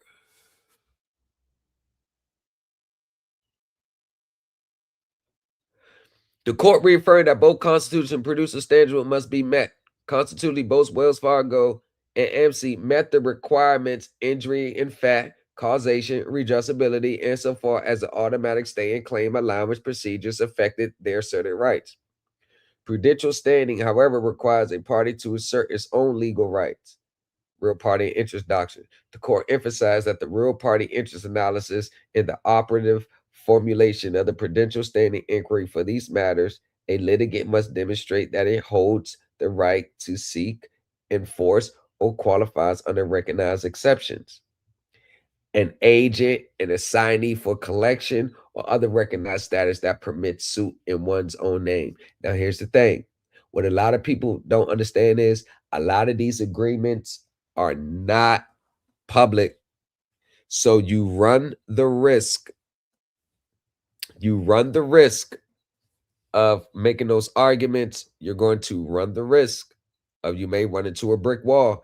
If you're going to make those arguments, you better make sure that they don't have it. Don't jump out there.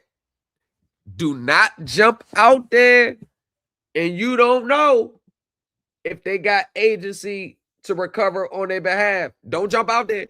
You better know. You better know. Do not jump out there on a guess. The court explained that Article 3 negotiable instruments governs who is the person entitled to enforce a negotiable note.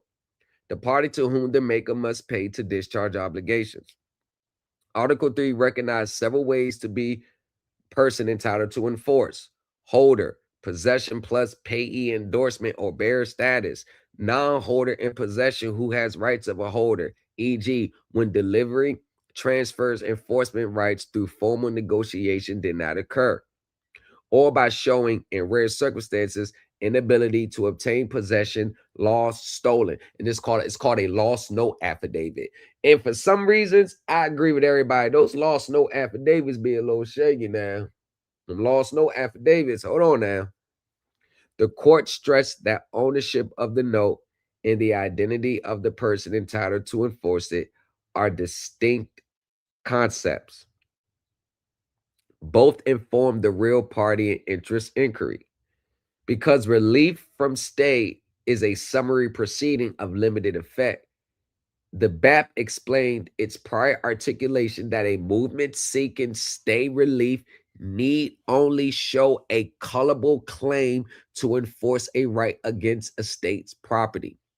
The only reason why they're getting the stay lifted, because even though that becomes property of the bankruptcy's estate, let me tell you this, and this is one of the clear evidence you hear from me. A security interest is more powerful than ownership. A security interest in something is more powerful than ownership. Because if you violate the terms of the agreement, they can exercise their security interest and they can take possession of the property and sell it to recover on the debt. So a security interest is more powerful than ownership. Now, color claim does not. All right.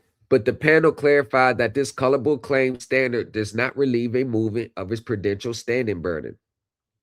The movement must still demonstrate a colorable claim as a real party in interest, that it has some colorable right to enforce the secure obligations, which may be shown by being a person entitled to enforce the note or by possession of ownership or other cognizable property interest in the note.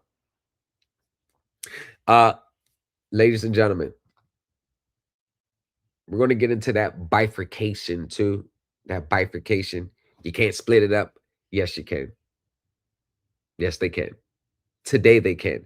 That old 1800s, 1900s case about bifurcation, y'all could just waive it. Y'all could wait. You can put it right there. I know you, once again, I know your belief system don't want to do it, but you flush it right down the toilet. That's where it goes today.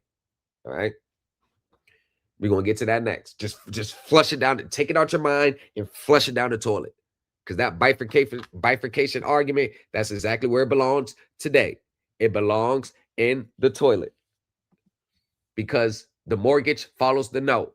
If I assign my note, if I assign, okay, let's say I got security interest in this property. I assign the note to Ali. The mere fact that I signed the note, the mortgage already follows. This is why they only record the mortgage and not the note. They don't have to record the note too. You notice how they never record the note, just the mortgage or the deed of trust? That's it. The mortgage follows the note.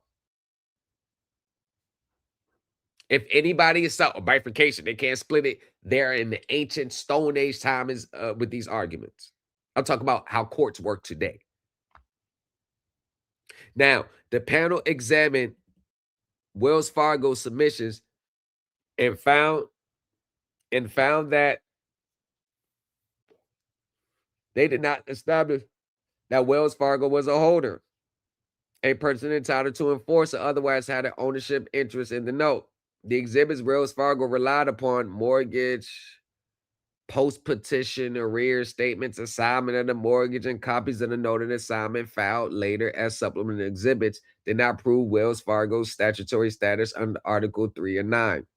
Crucially, the assignment from Option Well did not contain language transferring the note, and no endorsement from Option 1 to Wells Fargo appeared on the note. Under Illinois law, which governed mortgage enforcement and common law principles, the court emphasized assignment of a mortgage without assignment of the underlying debt can render the mortgage unenforceable by the assignee.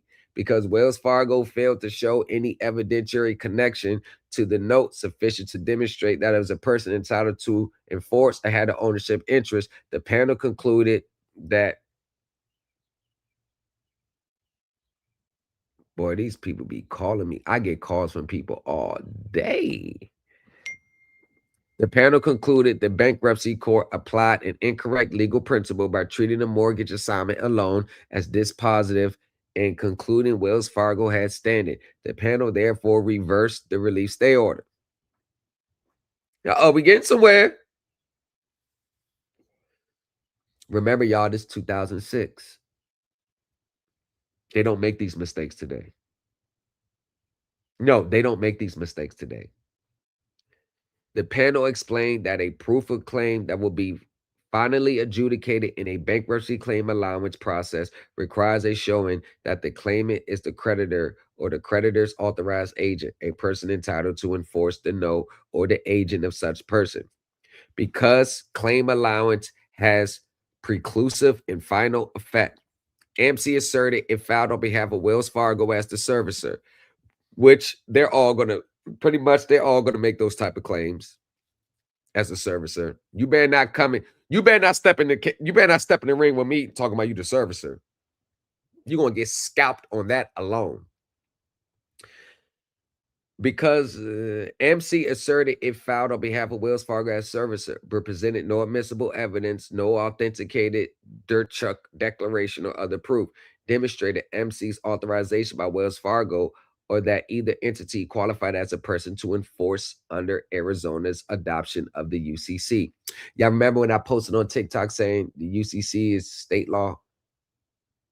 Notice how they did Arizona a law applied to the note. Notice how they use statutory law. So when people talk about the UCC as common law, they're talking about the general UCC. That's not law. Like this is not the law. Oh, one second. I don't want to get off it. This is not the law. Hold on. Let me show you what I'm talking about. This is not the law right here. Everybody looks this up. This is not the law.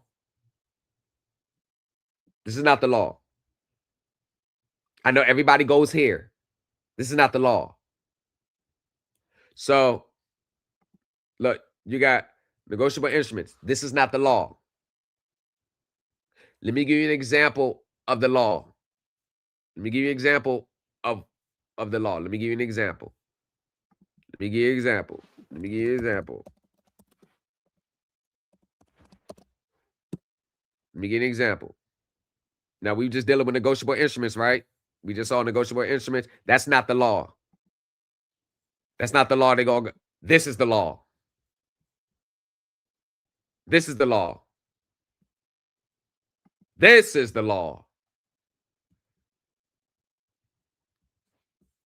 For my state. This is the law. This is not the law. This is the law. This is statutory law because it's been enacted by the state legislature. This is statutory law. The UCC is statutory law. When people talk about UCC as common law, they're talking about this. This is not even law. This is just a guideline. Our collection aims to show each section of the UCC in the version which is most widely adopted by states.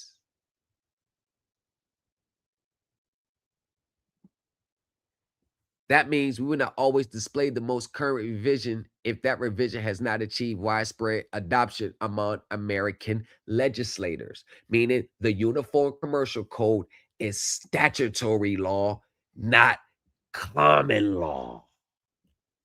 But once again, this is kind of a matter of you ain't already know that. You just not figuring that out. That's how common it is. The bankruptcy court made no findings on these central contested issues. I told y'all, man. I told you some of this stuff.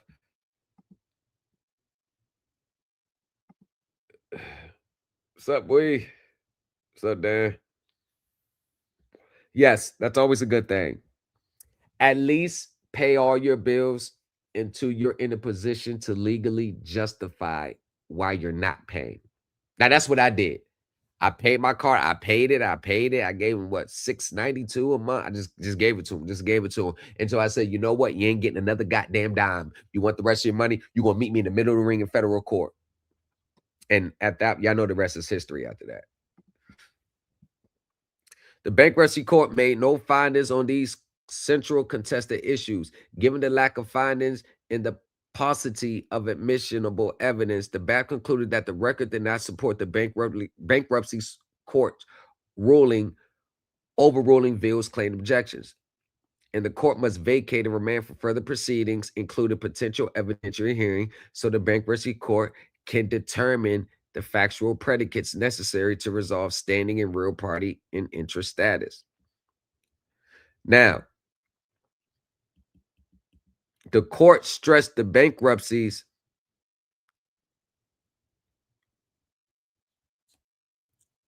Let's get to the good part. The panel issued 2 related holdings. As to the stay relief, the bankruptcy court's order granting, as to the stay relief appeal, the bankruptcy court order granting Wells Fargo relief from the automatic stay is reversed because the record did not establish Wells Fargo was a person entitled to enforce the note or otherwise had an ownership interest in the note sufficient to make colorable claim against the property.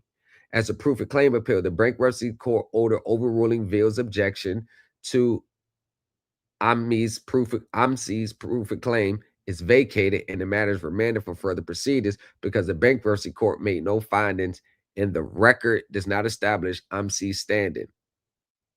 Now,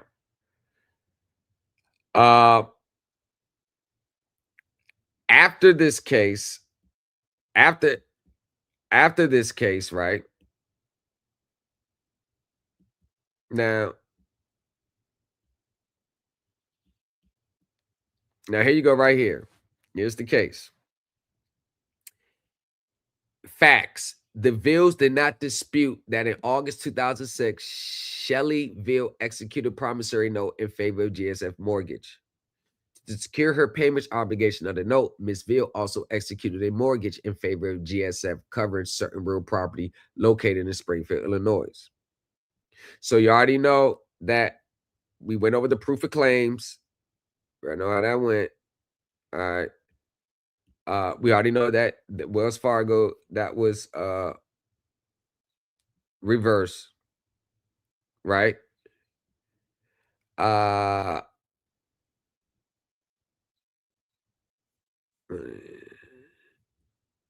we already know automatic stay. Okay. Now, the Villes challenged Wells Fargo standing to receive relief from stay. I think we already went over it in the beginning up there. Yeah, I think we went over it. I think we went over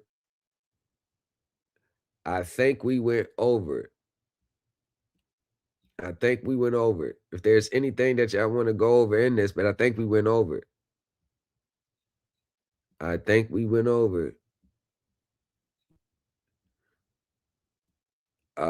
Ownership, interest, and promissory notes. I think we went over it. Yeah. So in this case, they actually got relief. They got relief from the they got relief, and then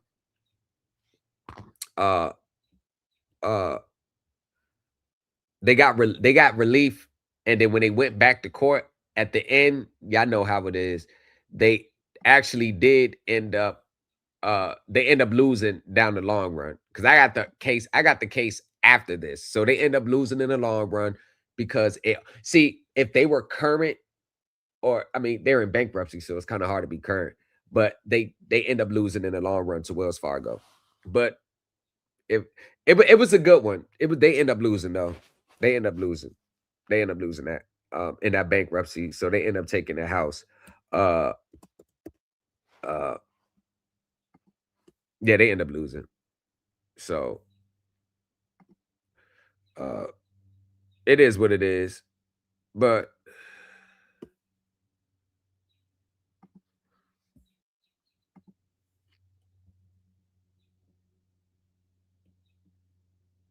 oh nah. This is for you remix fellas. You remix fellas. You hottie.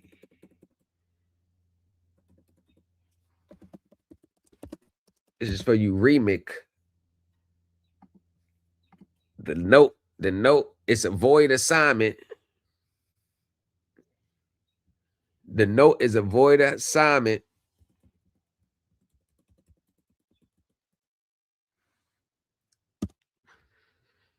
You note, you void assignment mortgage people. Let's go.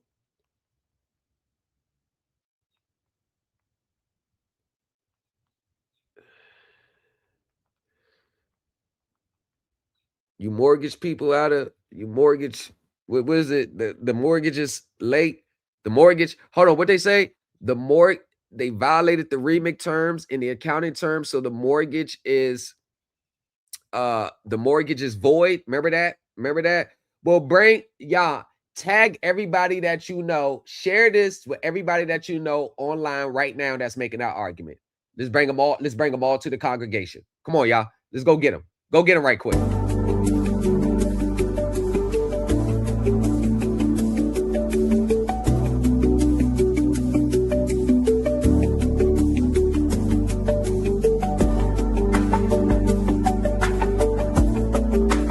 Y'all go share this. Go share this. Go share this. It's all gonna be at the same time. Watch this. Watch this.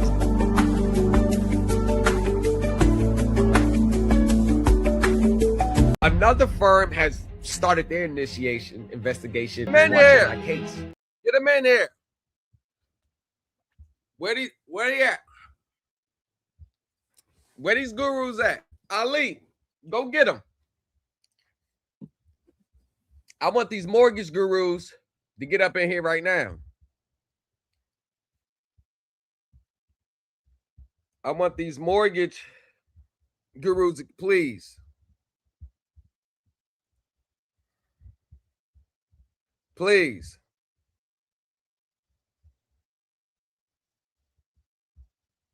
Please, y'all.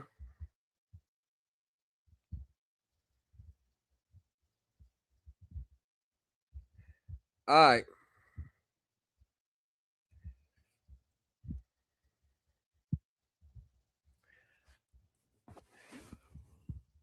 Please, y'all, go get them gurus because they still online. They still on Facebook.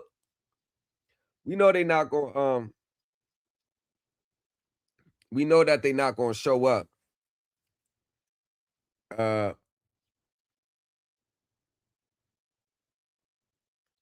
We know they not going to show up. But you know what? It doesn't matter. So what we going to do is we are going to continue with it. I was hoping they'd show up so they can make their arguments, but y'all know how that goes. Yeah, I know. I think they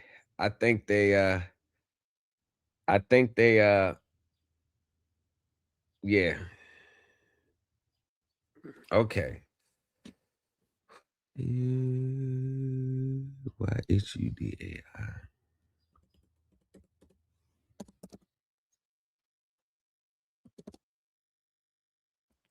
We finally pulled the case up.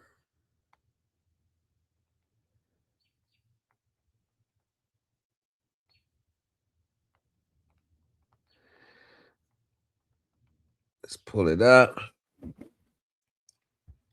It's in my phone files, y'all. So it's pulling it up now. Everybody that's talking about a mortgage and fighting the mortgage and fighting the mortgage.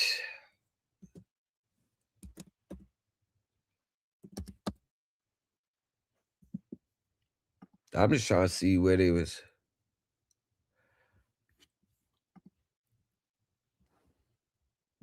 I'm just trying to see where they at.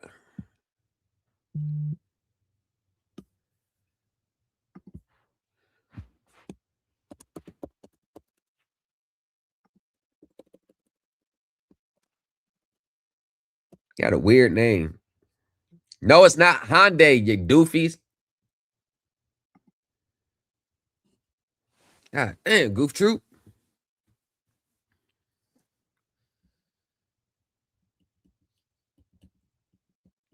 All right. I know what I'm gonna have to do. Yeah, I'm gonna have to get it off my phone because I don't know why.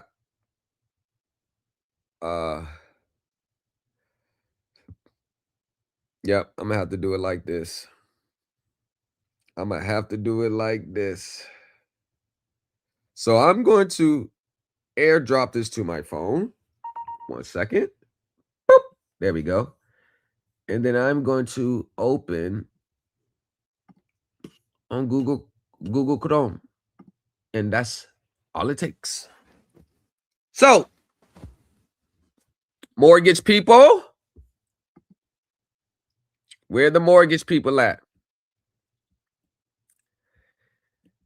Where the mortgage people at? Nobody want to show up to. They don't mind teaching. They don't mind teaching it. They don't mind telling. They don't mind telling you that your mortgage.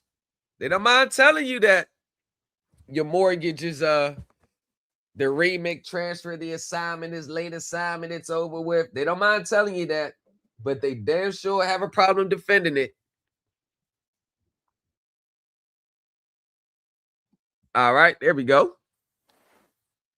They don't mind telling you that the assignment is late.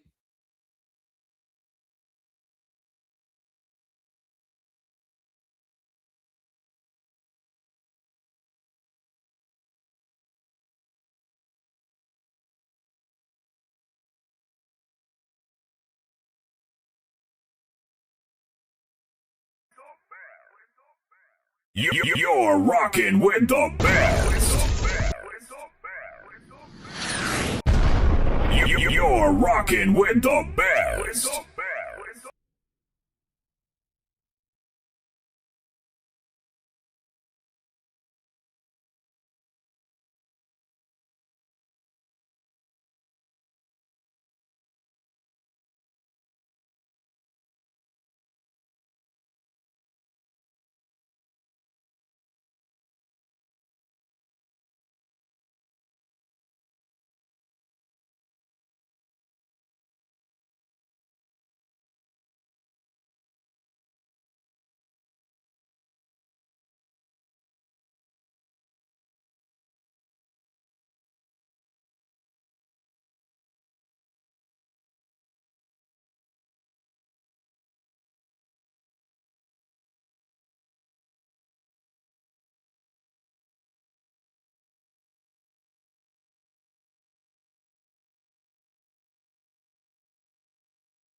all mortgages are fraudulent.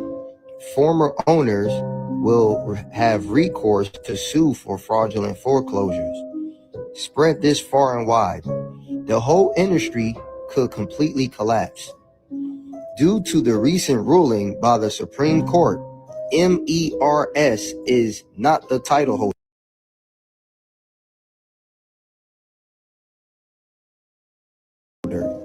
Real party in interest of any property and never was. All mortgages, past and present, are therefore fraudulent. This has devastating repercussions for all the loan industry, not just the MERS, because there is no longer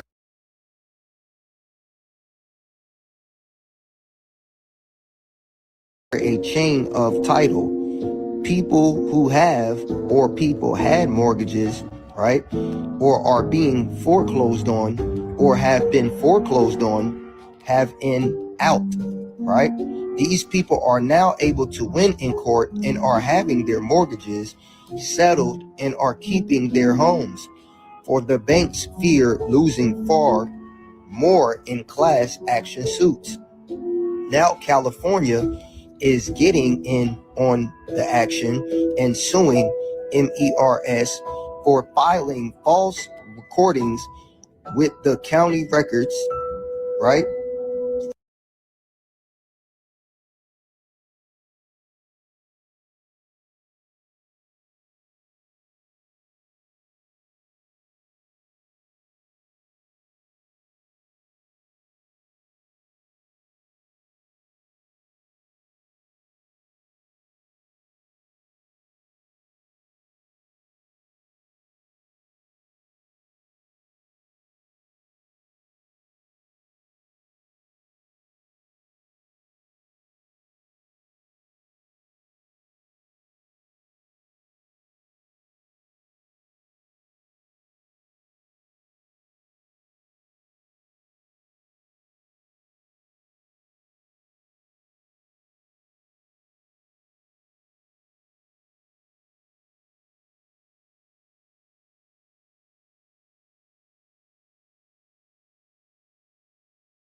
Recorders in every county in the state.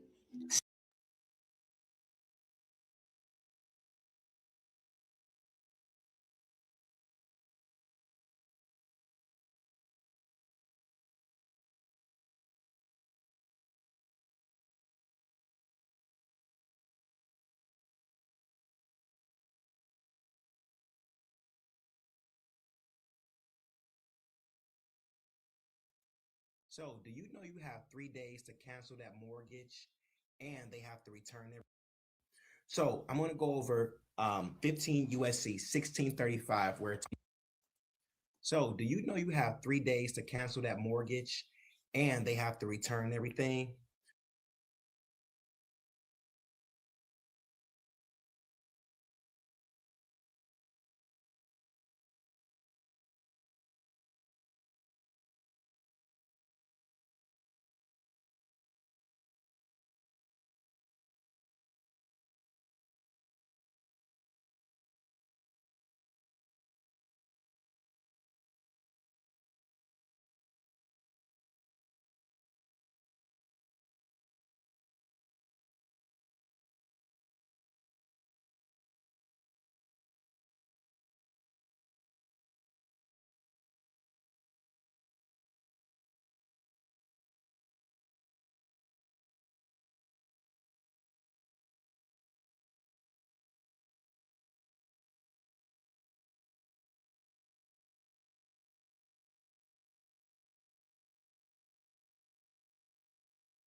So, do you know you have 3 days to cancel that mortgage and they have to return everything? So, I'm going to go over 15 USC 1635, where it talks about the right of rescission as to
So, do you know you have 3 days to cancel that mortgage and they have to return everything? So, I'm going to go over 15 USC 1635, where it talks about the right of rescission as to certain transactions, right? Did you know that you can cancel your mortgage in 3 days and the bank have to return everything?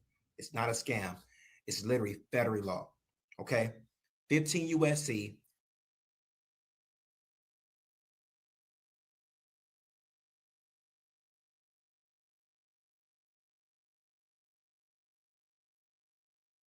1635. Okay, and we're going to break it down. So what that does, it gives powers to the borrower, right, to cancel certain loans, mostly refinances, home equity line of credits, or any type of second mortgages within 3 business days of signing. It's like a 3-day federal advisory remorse rule. And if the lender does not give you proper disclosures, you may get up to 3 years to cancel. Okay.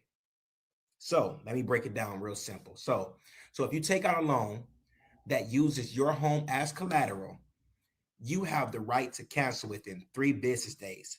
No question asked. Okay.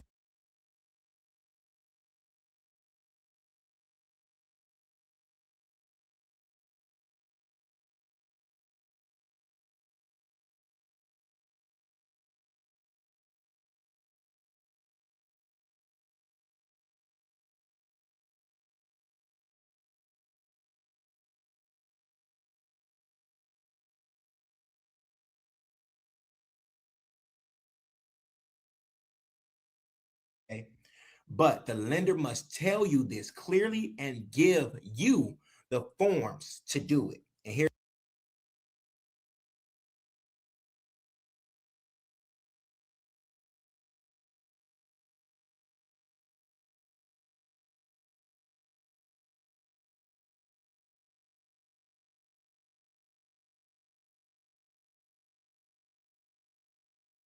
what the laws say, right?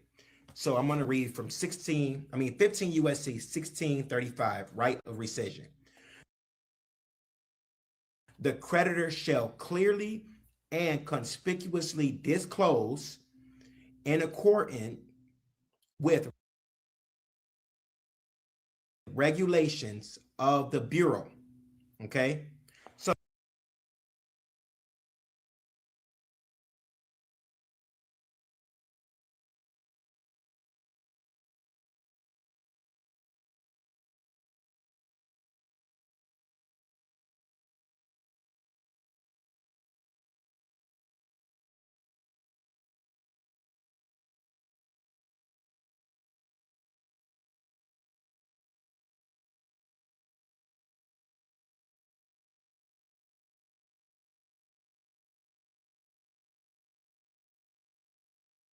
the creditor shall clearly and conspicuously disclose to any obligor the rights of the obligor and provide forms for rescission.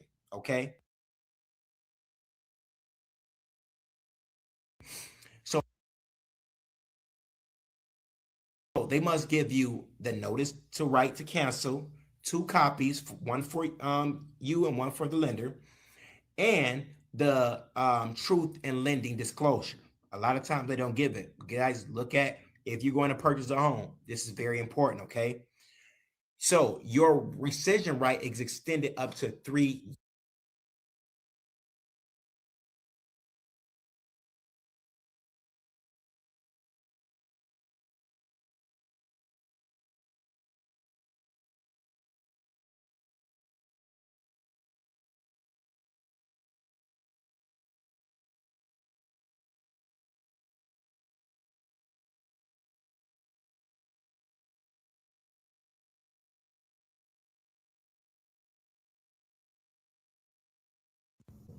Did you know that robo-signing is illegal? There was a case not too long ago where a woman actually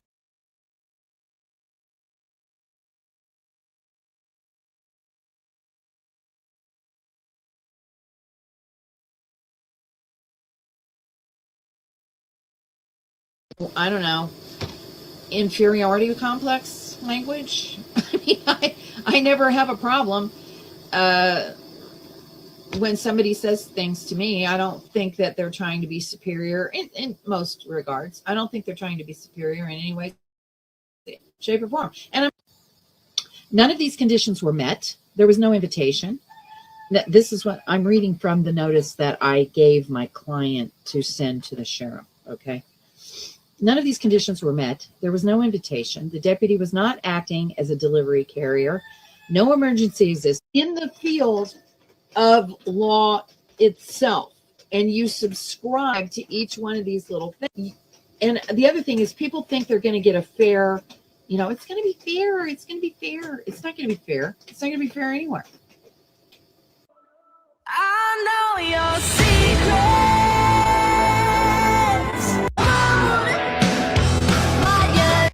Okay, guys, I was just on my live and they suspended it because I was telling you a story about what happened to me. And for some reason, they thought that I was saying something about doing something to someone else. So in case you were wondering,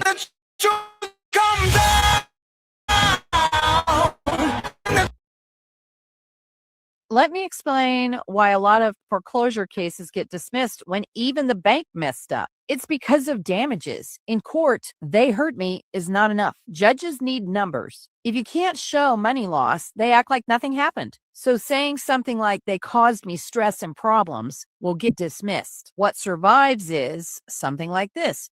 Because they ignored my request, they charged me $450 in late fees, $1,200 in legal costs, and $300 in inspection fees. Those are real damages. Here's where to find them: your mortgage statements, your payment history, your bank records, your foreclosure notices.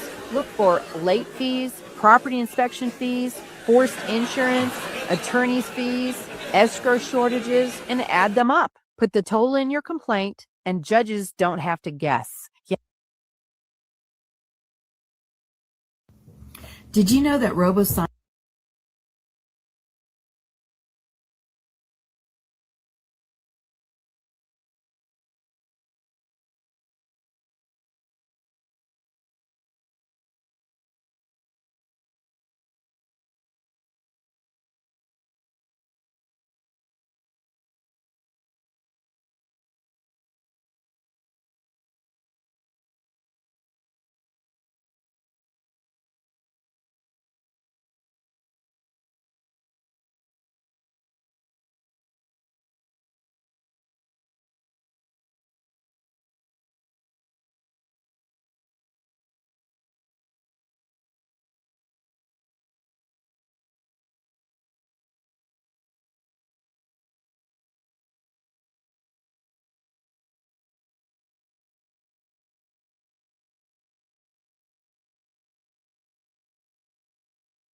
Shit. Ain't that a bitch? Ain't that a bitch? Okay.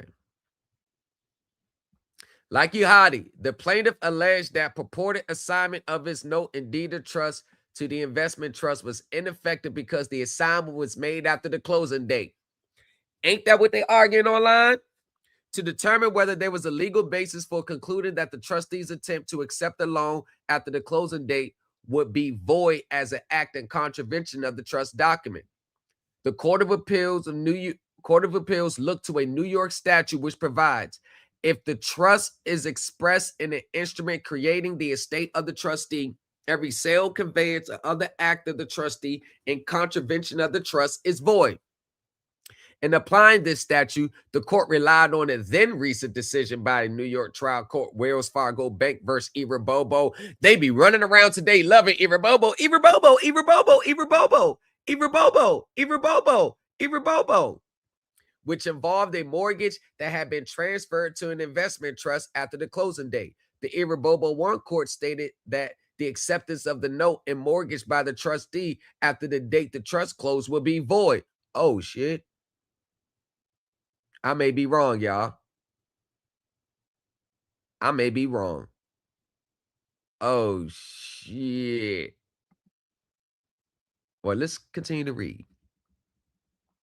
Based on Irabobo 1 and a bankruptcy decision that followed Irabobo 1, Galaski concluded that plaintiff's factual allegations regarding the post-closing date attempts to transfer this deed into the trust, into the investment trust, are sufficient to state a basis for concluding the attempted transfers were void. Damn. Uh-oh. Well, let's just keep reading. After Galaski was decided, a New York Intermediate Appellate Court reversed Irabobo 1. In rejecting the trial court's view of New York law, the higher court explained that the borrower in that case, as a mortgagor whose loan is owned by a trust, does not have standing to challenge the mortgage assignee's possession or status as assignee of the note and mortgage based on purported non-compliance with certain provisions of the trust.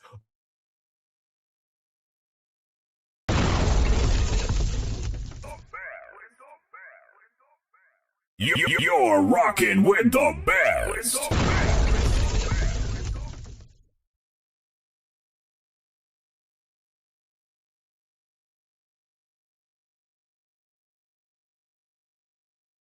Why does it keep muting me?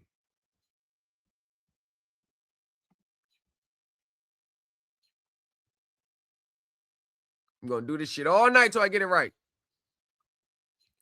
And opposite.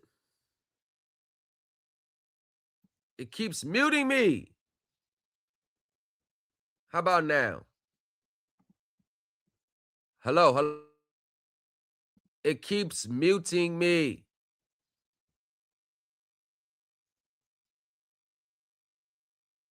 Hold on. Right here. Okay. All right. I think we good. Let me see. Hello, hello. Okay, I hope we good. In opposition to the demurrer, Udai relied on Galaski to support his assertion that the 2009 assignment is void.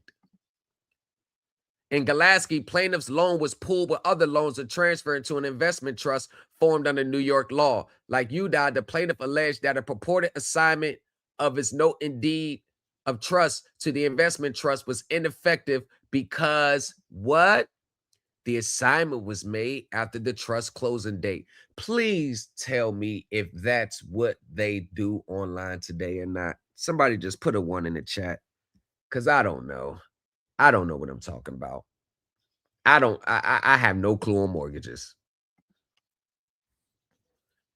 Like Udai, whatever the hell his name is, plaintiff alleged that a purported assignment of its note in deed of trust to the investment trust was ineffective because the assignment was made after the trust closing date. To determine whether there was a legal basis for concluding that the trustee's attempts to accept a loan after the closing date will be void as an act of contravention of the trust document, the Court of Appeals looked to a New York statute which provides,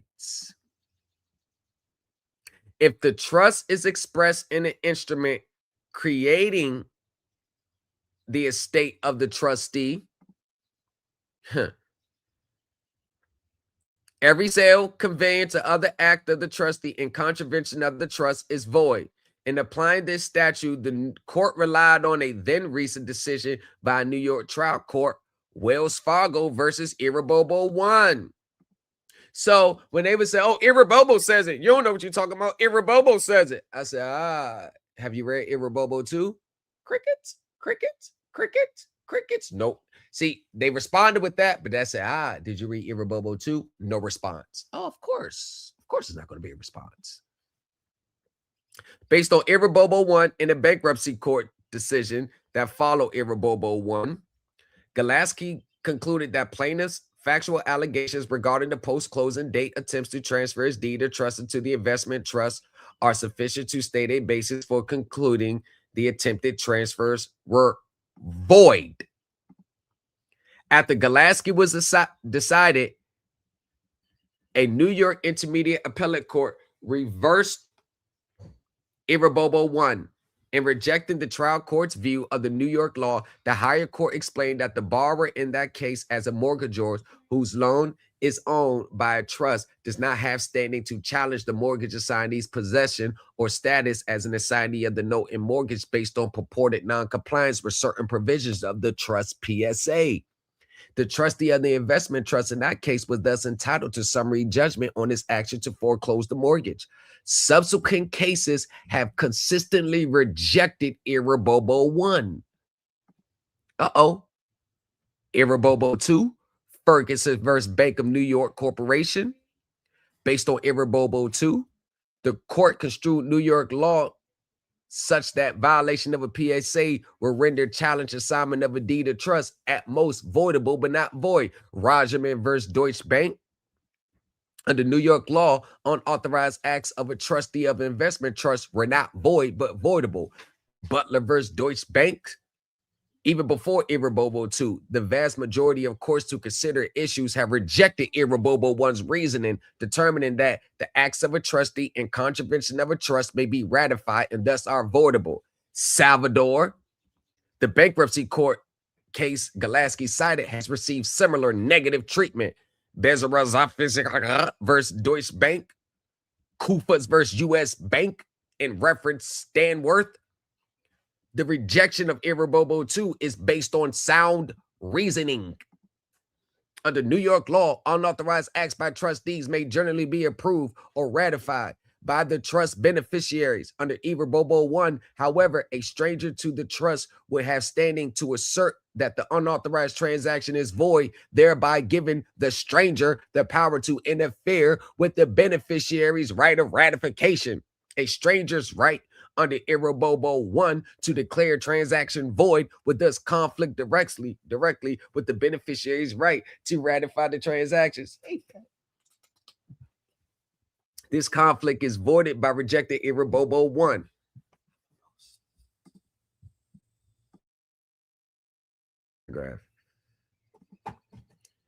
This conflict because a trust beneficiary under New York law retains the authority to ratify trustees' ultra vires act, such as a late transfer.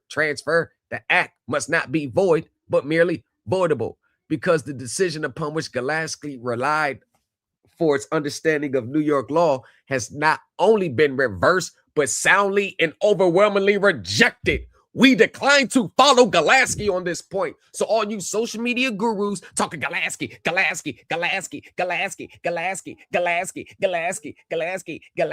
you don't know jack shit and couldn't tell your a hole from your ass through a hole in the ground or sink a hole on a bloody, muddy day. You idiots. You're rocking with the best. social media gurus are idiots. You're low IQ. You're rocking with the best. You're dumb. You're low IQ. No intelligence. No wherewithal. No court maneuvering. No understanding. You're low IQ trying to teach people. You gurus are low IQs. You don't have the mind power to deal with this stuff. You don't have the experience to deal with this. You don't have the level of understanding it takes. You're stupid. That's what you are. Y'all stupid. Dumb. Retarded. UDOT offers no other authority for his contention. No other authority for his contention. Based on the authority cited above, indicate a post-closing assignment of a loan to an investment trust that violates the terms of the trust renders the assignment voidable, not void under New York law. One example of stupid, I'll give you one right here. I'll give you an example of stupid. I will give you an example of stupid. I'll give you an example of idiot. I'll give you one right here. You want one? Here you go. I'm going to just try and break this down clearly to you. The trust in my client's case has been closed for 3 years. They cannot tie up any loose ends with that. Why? Because REMIC tax law prevents them from transferring any assets into the trust that aren't qualified mortgages and that are after the cutoff date and 90-day grace period for the trust. So they cannot tie up the loose ends. This is as clear as I could explain it to you.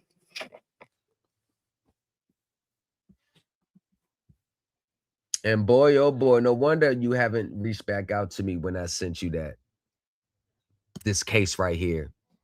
And this is out of California. And this California case cited cases from all over the world who's saying the same thing.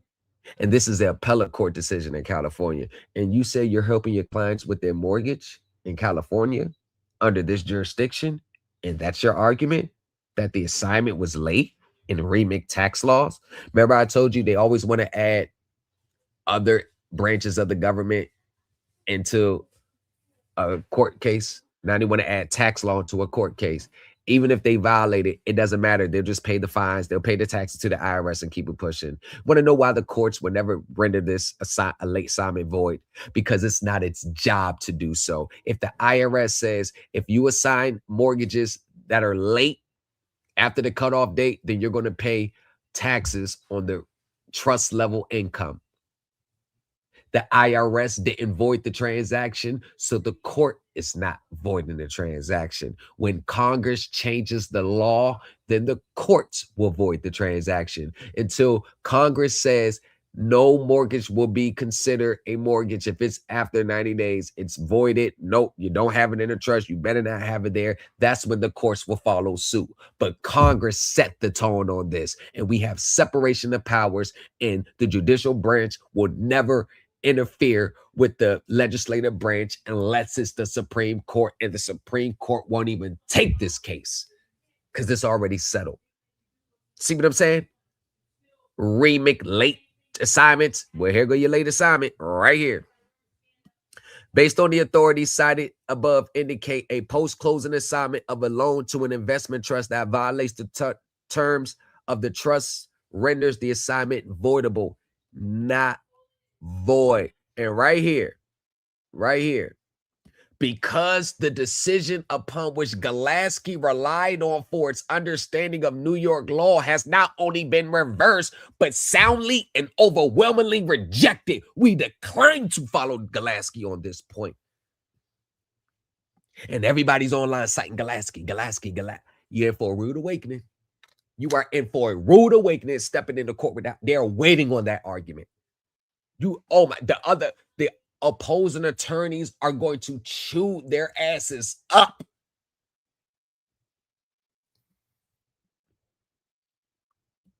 Woo! The reversal or irrevocable one in the judicial response to it occurred after Yahadi filed his second amended complaint in its opposition to the murmur. Udai now contends that New York law is irrelevant and has no role in this case. He points to a choice of law and the deed of trust. Even if this clause governed the question whether the assignment is void, Udai offered no citation of federal or California authority other than Galaski to support his assertion that the 2009 assignment is void because it was made after the ISA's trust closing date. Therefore, we reject it because you will never find the case after Galaski that's going to agree with it. Every case after Galaski has been reversed and rejected. All those 2008 to 2011 securitization arguments are dead. I told y'all the window was short and they deaded it. You would never get through the door that way ever again. From 2008 to 2011, everybody was winning on those arguments.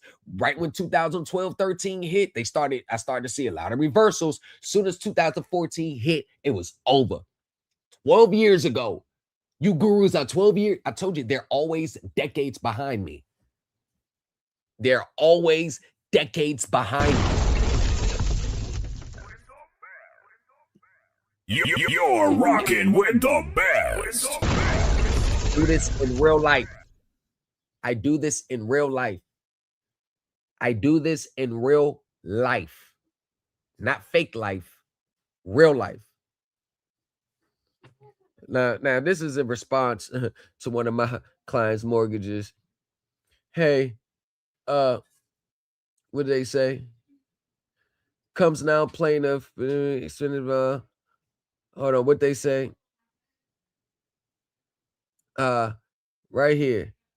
On December, the assignment of a mortgage from blank to blank was recorded within the Cook County Recorder of Deeds. Plaintiff is filing a motion to substitute plaintiff contemporaneously with the instant motions. A response to the defendant's motion cannot be filed until an order substituting the plaintiff has been entered. As such, the servicer will need additional time to file the appropriate response to the defendant's motion to dismiss. Wherefore, we respectfully request this honorable court enters an order granting a motion for extension of time and granting the plaintiff an additional 14 days to respond to the defendant's motion to dismiss.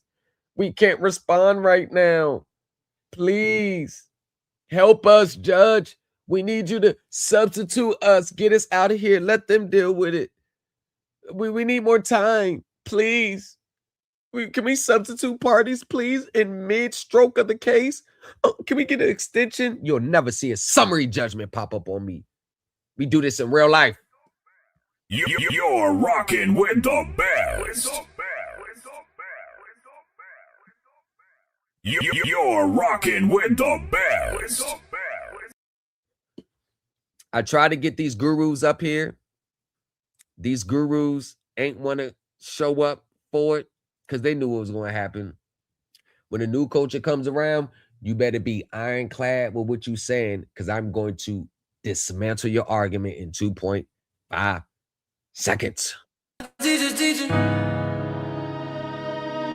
Accounting is strictly regulatory and investor related. And this is why, I warn people by strictly trying to use accounting as a legal defense.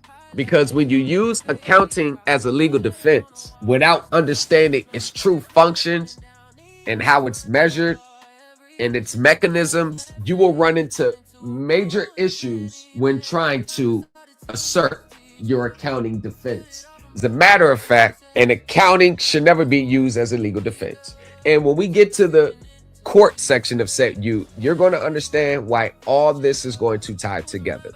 You will understand why I'm saying do not use accounting as a legal defense.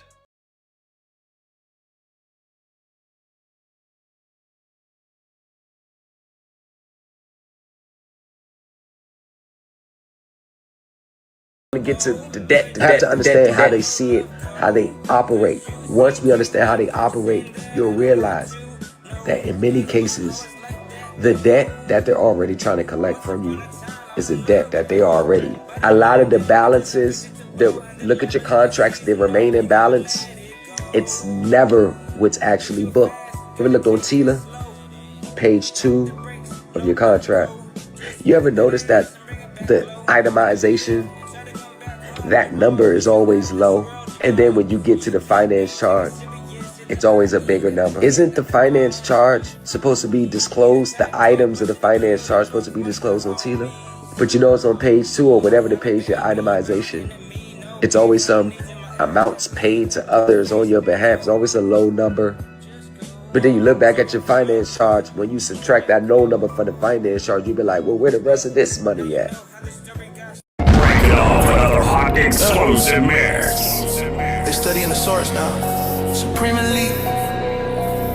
You're rocking with the best. Came and reading numbers, they were reading memes. He was reading fire, planning out the dream. Turned every late fee in the case law heat. Judge bang gavel, he don't skip a beat. They like how you flip stress in the last rocking with the best. How you turn the loss in the last check. Gotcha, bitch. Thomas took notes, broke codes, then he proved it. Now the classroom global and the language fluid. Thomas is the blueprint. Write that in the sky, let the crew print. You're rocking with the DJ that keeps the hits coming. He designed the way we move our 2 cents. Whipping up, he got sauce in my hand. She rolling the dice, got luck in that van. Smoking that leaf, going global stand. On my wrist like a stage, they can't claim. You look like you wanna let go straight. I thought so, okay. I'm back in the symphony, stuck on the band. What's up? We about to take it back. Gotcha, bitch. You're rocking with the best.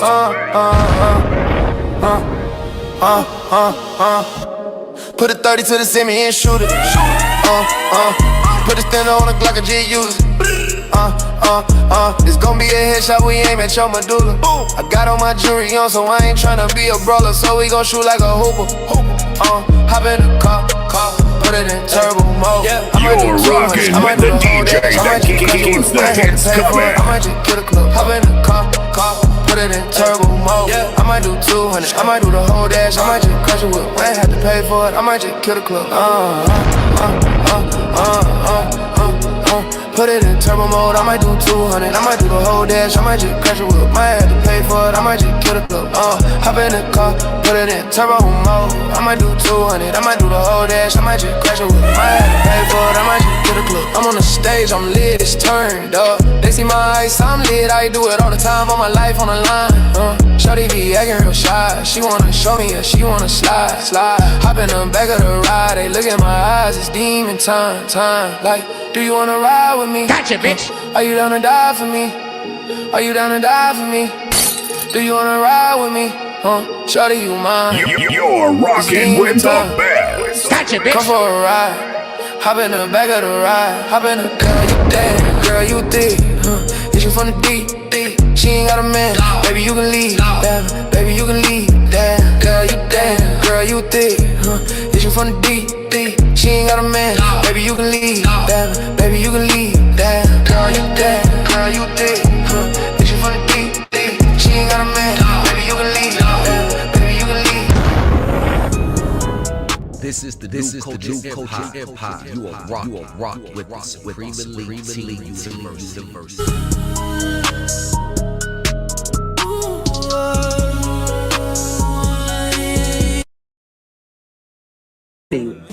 For credit acceptance with the case, the lawsuit, I called him up after we settled, just to let him know when I got the title, and I've been texting him because I'm trying to get him to be a part of the professional team. I actually have like real live professionals in these fields that got extensive years of professional that I'm in cahoots with.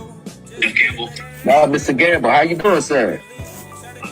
Hey, nice talking to you. I just wanted to let you know personally, I appreciate your help with the matter of resolving this with credit acceptance. I did receive the title. Just wanted to give you a thank you, man. I appreciate your hard work, man. I'm glad we were able to work it out. Yes. And, you were a big part of that process too. So. Yeah. I never heard of that. Promissory note. The note you signed for your mortgage. What do they call it?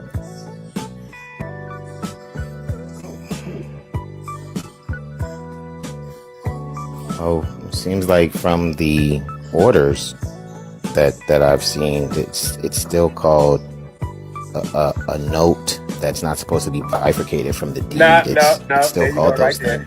There you go, right there, bro. We're on 2 different levels, bro. I'm gonna tell you that right now. But if I was to get into the mindset of criminals, because you came up here like lightweight trying to check me on my credentials, and you don't even know it from a professional level. See, this is the difference between me and you.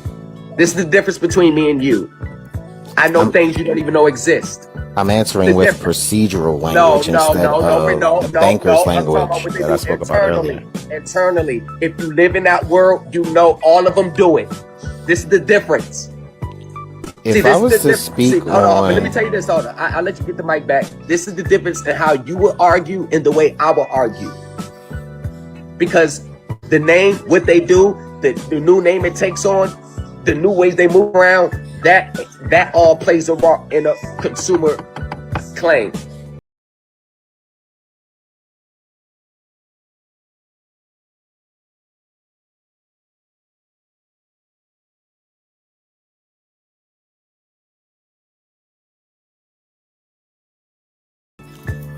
I operate from that realm. I don't operate from TikTok consumer level consumer claims. I operate from a corporate professional realm, bro. In real life. Real life. Real life. So, respectfully, bro, there's nothing more for me and you to talk about. You don't even know that answer. I really don't even want to talk to you about anything else no more. I'm respectfully, bro. There's really nothing for us to talk about no more. You don't come on my channel trying to G-check me and you don't know what I know. Don't try to G-check me. You're supposed to know the answer. According to your conversation with your friend, the attorney, what we go over in group is right in line with the legal standards and the professionalism of how it has to look and what you need to know when you attack these people. The words that he used was, "You're going about it standard operating procedures."